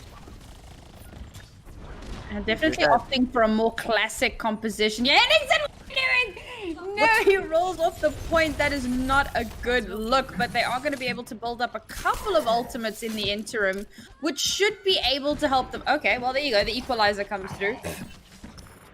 Urki sitting here hawking Chaos. Chaos is going to be in trouble. Yeah, he gets hacked and hooked immediately. That's the kind of teamwork I'm talking about. You can see that Urki and Brusen were communicating right there. They both hit their cooldowns simultaneously. The hack, the hook comes out. Ooh. Chaos gone. Vital the brunt of that scrap gun as well. Chalky Milk even getting into the mix just for good measure. And Ultimates, after a little bit of clouding around, will take Volskaya. And just a touch of cleanup here on the back end. Oh man, you know what? Sometimes it's fun to see the crazy strats and the weird things that they do, and they're pushing all the way to second point. Like, oh, hang on, guys, we forgot about first point. I don't know what more to say other than dominant. Urki has been terrifying. The tank line, Henningsen. I mean, we know Henningsen is a fantastic. Tank player. I believe he was part of the HSL squad when they won Contenders last year in Season 2. So, like, I mean, if you look at all of the players on this team, Urki, Brusen, Henningsen have all been a part of the Tier 2 scene for so long. I believe Urki was ex-Angry Titans. Bruson has been just about everywhere. Henningsen, like I said, previous HSL. I mean, these are some guys. And then Somajet and Chalky Milk have also been around the tier 3 scene for a very long time and have worked their way in and out of trials quite a few times. Contenders as well, I believe. So, like, this is a really, really team of really seasoned players. And I kind of feel bad for CBA coming up against them at this point. But if you want to make your way into Contenders, this is the caliber of team that you have to be able to beat. And unfortunately, CBA just don't have it within themselves. I do like CBA's mental. They stayed focused despite all of the craziness. Even saw funny in match chat. Alpha said, the point's this way, guys. So, having a little fun and chat with it. And that's always good to see. At the end of the day, you should be enjoying what you're doing, win or lose. But CBA definitely need to iron out some teamwork issues. And I think I'm just going to go back to that same point. Simplify it with your interactions between your cooldowns and how they work together, and understanding your matchups going against the enemy compositions. These two things need to be perfected before you try to move on into anything elaborate. Yeah. What do they say? Like, you have to know the rules before you can break the rules. Correct. A lot of teams play wonky compositions because they understand the meta compositions so well that they're able to make some interesting changes. Right. Kind of on the fly. If you're a team that hasn't really gotten the basics of that just yet, it makes it a lot harder to make those kind of fun, crazy adaptations. And that's, again, what we're seeing from CBA here. They're trying to make some off-meta picks work, and maybe it's a comfort pick thing. Maybe it's just this is the Overwatch we want to play thing. I'm not too sure, but it's not working out for them. And if they're planning to come back into the trials season, because let's face it, at this point, they're 2 down in this series. It's very unlikely, even if they somehow manage to bring home the reverse sweep, they're not making it. They're not staying in trials this season. Unfortunately, at this point, they will definitely be going back down into the open division ladder. So if they are looking to come back into the Contenders trials at the end of next season, they're really going to have to make some adaptations here. Well, and I'm hoping they take lessons from each one of these matches, take those back to Open Division with you, and know what you need to improve on. I mean, clearly they're good enough to get through the T3, at least had a good enough run to get through the Open Division seed. And maybe they return back next month that much stronger, cutting their teeth here a little bit, and can return with a little bit more synergy. And back to the, kind of the comfort pick compositions that we've seen from Clockwork Vendetta and more recent memory Avoided. It's easy to look at those and just think, oh, well, those players are just good with their heroes, so they walk out and win 1v1s. No. They understand those matchups, and they understand exactly how it works in and against the meta picks. Yeah. And that understanding is so vital. I think that was such an important point that you made. Yeah, absolutely. We're just waiting for our third map to kind of get started here. I believe our third map is gonna be... It was Hollywood, yeah. We're headed to Hollywood. Yeah. We're heading on over to the City of Dreams, I think. City of... Angels? Yes, City of Angels. Yes. Close enough. Same thing, right? Angels, Dreams. Hey, no, I'm impressed. You got that far. So City of. Was that impressive? City of Angels is L.A. Hollywood is. Yeah, I guess that works. That works. Close enough, I'm in the U.S. and I second guess these things, so I can't be too critical whatsoever. Yeah, but saying you're from the U.S. just kind of explains all of that. So. Don't worry about it. You get a menacing look from me, Adam. Your looks could kill. Well, yeah, so Hollywood. Curious to see what these teams are going to be bringing out for us. Again, I think that the teams are just... I don't know what the teams are doing at this point. They might be taking a break somewhere, getting some water. Who knows? We're just waiting for them to sort themselves out. Sorry, guys. We're not the ones holding this up, unfortunately. We are bound to the whims of the teams. So we sit, we wait. So what's the weather like in the US? It's very warm. I'm in Texas, so it's very warm right now. But going into September, I'm hopeful things will cool down. Apparently, California's on fire. That's California fun. seems to have been on fire for the entirety of 2020. Yeah. Seems like most of the U.S. has been on fire for the entirety of 2020. Let's be honest, but Yeah. you know, Part of it metaphorical, part of it literal. Yeah. part of it literal. Yeah, I'm afraid so. I'm afraid that's correct. Yeah. Speaking of on fire, CBA have been on fire a little bit here today, and not in the good way. I mean, like they're actually burning. I'm hopeful that, you know, maybe we'll see some adaptations. I think this is going to be actually really indicative whether they are sticking with these comfort picks or that they have a true game plan in mind coming into this trials week. Well, let's have a look. See. Again, I'm expecting. I can't even say what I'm expecting at this point. Like, coming on to Hollywood, I could tell you what I would generally expect on Hollywood, which of course would be the Winston and Zarya, the Ashe and the Tracer, and then like Anna Mercy, right? But given that it is these two teams, there you go. On defense, the ultimates. I thought I saw this. Look at this. Bruson's gone to DPS. Erky picking up the Roadhog. Yep. Do my eyes deceive me? What? I mean, okay. So we kind of spoke about how Zarya is a very healthy DPS. The same could be said about Roadhog, to be fair. Yeah. Yeah, really healthy DPS with a very terrifying hook. So at this point, ultimates are running triple DPS, and Henningsen is the main tank.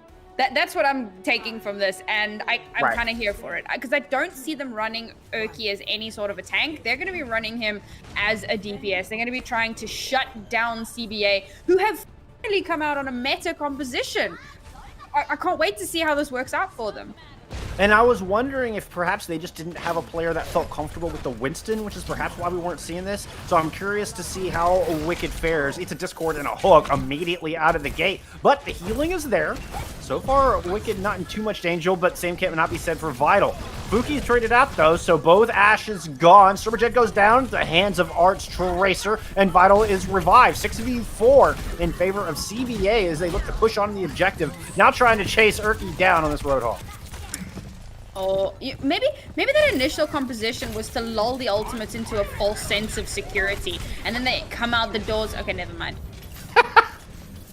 The idea had merit. It was just the idea had merit for sure. Unfortunately, it fell a little short in the execution, and despite a wonderful start, CBA failing to even get one tick of progress. Once again, ultimates let it build up to about 30%, and then they're like, nah, we're gonna go ahead and contest it. Yeah, I think that this is definitely a better look for them. They were actually getting really close to winning that fight there, but it's still not quite where it needs to be. However, Art does have a Pulse Bomb available. There's an opportunity here to try and take down one of the supports. Oh, the whole hog comes through as well. Chaos does a beautiful job of actually just enough defense matrix to get that team around the corner. Wicked does eventually go down, and Chaos is gonna get hooked in, but the healing is there. 5-man EMP! Oh man, that's just disastrous. Henningsen with the bombs over the top, no cooldowns to escape. What a beautiful wombo combo with the EMP minefield. And again, ultimates just kind of using their ultimates on cooldown here because they know they're just going to build them up ridiculously quickly. I mean, I gotta say, like, Chaos and Art trying to take on Bruson, who manages to take down Art while there's a Matrix in his face and then gets the DMAC onto Chaos. Yeah, it's just Henningsen just chilling in the back line. Oh my goodness. Yeah, Bruson's back there as well. Bruson is putting so much pressure on Vital. Vital can't even get a shot off. Oh, okay, I spoke too soon. Vital returns to the battle and manages to dink the head of Chucky Milk. Oh, Erky. But, yeah, Erky's just up there spawn camping. Alpha does eventually take him down. Take a breather. There's no match for a good anti-nade. Nano boost onto Fuki, who's struggling to find a target to shoot. Bob. Yeah. Back cap. Failed back cap. Failed back cap. Fuki's clicking head. This is looking a little bit like a death match, and Fuki is winning at every step of the way. Wow, that was awesome. All right, I talked up Erky so much. I'm gonna just give this one straight to Fuki. Like, man is a beast. Henningsen, what is this spot? Yeah, I don't know. What are you? I'm not, you know. All right, that's an interesting spot to be stuck on. As Wicked has used the Primal Rage just to knock him down. And CBA just trying to find any way to get out of this spawn. Art now trying out the Hanzo, perhaps a little more range damage. But Urki on this hog is, well, as his voice line says, is a one-man wrecking crew. CBA do have a couple of people on the objective here, though, Sam. Yeah, I mean, they might actually... Brusen, however, just managing to get some kills there. I don't know what Sobek was doing hiding behind the point. Gets taken down by Chalky Milk. The whole hog comes out. There's even a Bob on point here. Possibly an overcommitted ultimate, but at this point, the ultimates realize it doesn't really matter. No, they're just taking the individual 1v1 fights, knowing that they can win it, and hold CBA to a mere 38.6%. I mean, they managed to get a tick, which is still something. That means that this map can't draw. So this is kind of be-all, end-all for CBA. This is their last opportunity to try and stay in this game. They need to get 38%. We'll call it 39. Which is not unreasonable, but does it seem likely? I don't know. Ultimates have been putting on such a strong display here. Yeah. And just when you think CBA has an edge, like Fuki just comes out and clicks 4 heads back to back to back. Or, Brusen runs in and gets a magical hack and is just controlling the battlefield like there's no tomorrow. Urki dropping whole hogs just kind of on whim. I mean, just on cooldown. CBA really struggling to find an answer. We're going to have to... This is going to be the witness of a massive level up right before our eyes if CBA gets this full hold. Well, let's see if they can manage to pull it off. It would be pretty amazing. I kind of... Like, I love an underdog story. And Absolutely. I kind of talked up how CBA, coming into trials, definitely the underdogs here coming through from the open division. And... I'd like to see them be able to turn this one around. And I think that they can. They're running the double sniper here. I don't know how I feel about the Sigma, to be honest with you. The ball is all right. They've got a Zen of their own. Can they make this work? I don't know. The Sigma could work against perhaps a Window or even an Ash, but against a Doomfist and a Pharah, the Sigma's going to struggle. Though Art able to pick Fuki out of the sky, res available, but Henderson gets taken down, who... Coming out with a very nerfed double shield. Ultimates actually losing some people early in this first engagement. And this is a solid start here for CBA. The double sniper really starting to work out for them. And kind of prophetic, in fact, because Fuki on this Pharah is going to have some trouble dealing with the double sniper here. Already getting taken down so low in so many fights. Yeah, there's not a whole lot of places for the Pharah to hide, but there's also nowhere for Vital or Alpha to hide from Brusen's massive right hook, coming up with 3 kills on the objective. Half of CBA already in spawn. Fuki comes in to take care of the other half, and that is all she wrote. That will be a GG's. Ultimates will take the clean 3-0 sweep. I don't even think CBA has room to contest this. Ooh, Lucio's back in here. Oh, he's just going to stand there. Yep, CBA have their mental is broken. This one is just getting stalled out for fun now. Ultimates are they're just showing off at this point. There it is. They finally cap it. Taking Hollywood in the 3-0 sweep here today. Ultimates looking to push up further in the bracket. Those top 4 teams we're talking about were separated by mere 2 map points coming into day 4. This nice 3-0 win for Ultimates will elevate them to the top of that pecking order, at least without seeing the results of those other matches here today. But it's as good as they could have hoped for.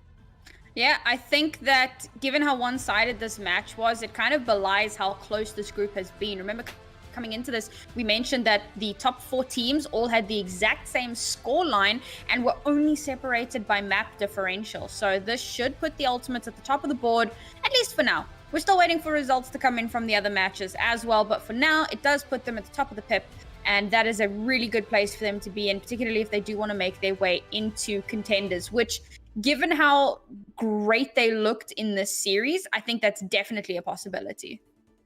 I'd have to agree. 1 day left to determine those top 2 seedings. It's going to be close. It's going to be tight. I'm excited to see how it all plays out. Curious, Sam, are we getting an interview in here after Hell this? yeah, we're getting an interview in here. All right, that's what I like to hear. Yeah, let's get pull him in here. All right. Yo. Okay, we have Henningsen in here. Thank you for joining us. Congratulations on the W. Thank you. So how are you feeling after that match? We saw some really interesting adaptations to the meta composition from you guys. What's that all about? I mean, if I'm gonna be completely honest, I'm feeling kind of bad Walk us through. Tell us why. because we stomped them so hard, you know. That was one of the more one-sided matches that we have seen this week. Yeah, I mean, we were just trying to have fun and play random comps. And as you could see on Volskaya, we were trying out new strategies as well. Actual new strategies? Like, are you planning to take this into contenders or? If we I mean, I'd be qualify, here yeah. for it. Yeah, Maybe. I'd be here for it. I'd like to see the Soldier Genji. I think that was a really solid adaptation. Not to mention the longest route possible to point A. Yeah, I don't know what that was about. It was Madjid's idea. It was whose idea? Madjid, Ah, the guy who died on the rotation. Yeah. Yeah. Oopsie. Well, No, you hey, know what? You guys played really, really well though. Despite, I was kind of talking about how CBA coming through Open Division, it does put them a little bit at a disadvantage coming up against some really seasoned teams. And your team in particular, the Ultimates, you have some like thoroughbred contenders level players. So it was always going to be a tough battle for them. But you guys have one more match left tomorrow against. Who are you guys playing tomorrow? Oh, Hot Bath. How are you feeling about that matchup? I'm kind of confident that we're gonna win, but our main concern is that we have to win it 3-0 because Yap and SMC have the same, what's it called, match wins as us, but the difference is just that there are 1 and 2 maps above us because we lost 3-1 to SMC and Yap only lost 3-2. So that means that we have to 3-0 and hope that Yap either loses 1 map or SMC loses 2 maps. I don't know if they played today actually against Hot Bath, but that was our bet that they would lose 2 because we hoped today that Vasta would lose 2. No, Vasta would at least take 1 map against Yap, but that didn't happen. oof. yeah, But are you at least confident in the 3-0 tomorrow? Sorry, Skunk. No. I mean, I'm pretty confident that we are gonna win 3-0 because we have dealt with one-trick teams in the past. Fair enough. Clockwork. Should know. Yeah, Clockwork. Holy fuck! What? You were on HSL at the time, if I remember correctly. Yeah. Yeah, and you guys were like the only team to actually beat them. So there you go. Yep. Well, it's good to see you having fun out there, and congratulations on the win, even if it was a little memey, let's say. But you know. Yeah. Thank you.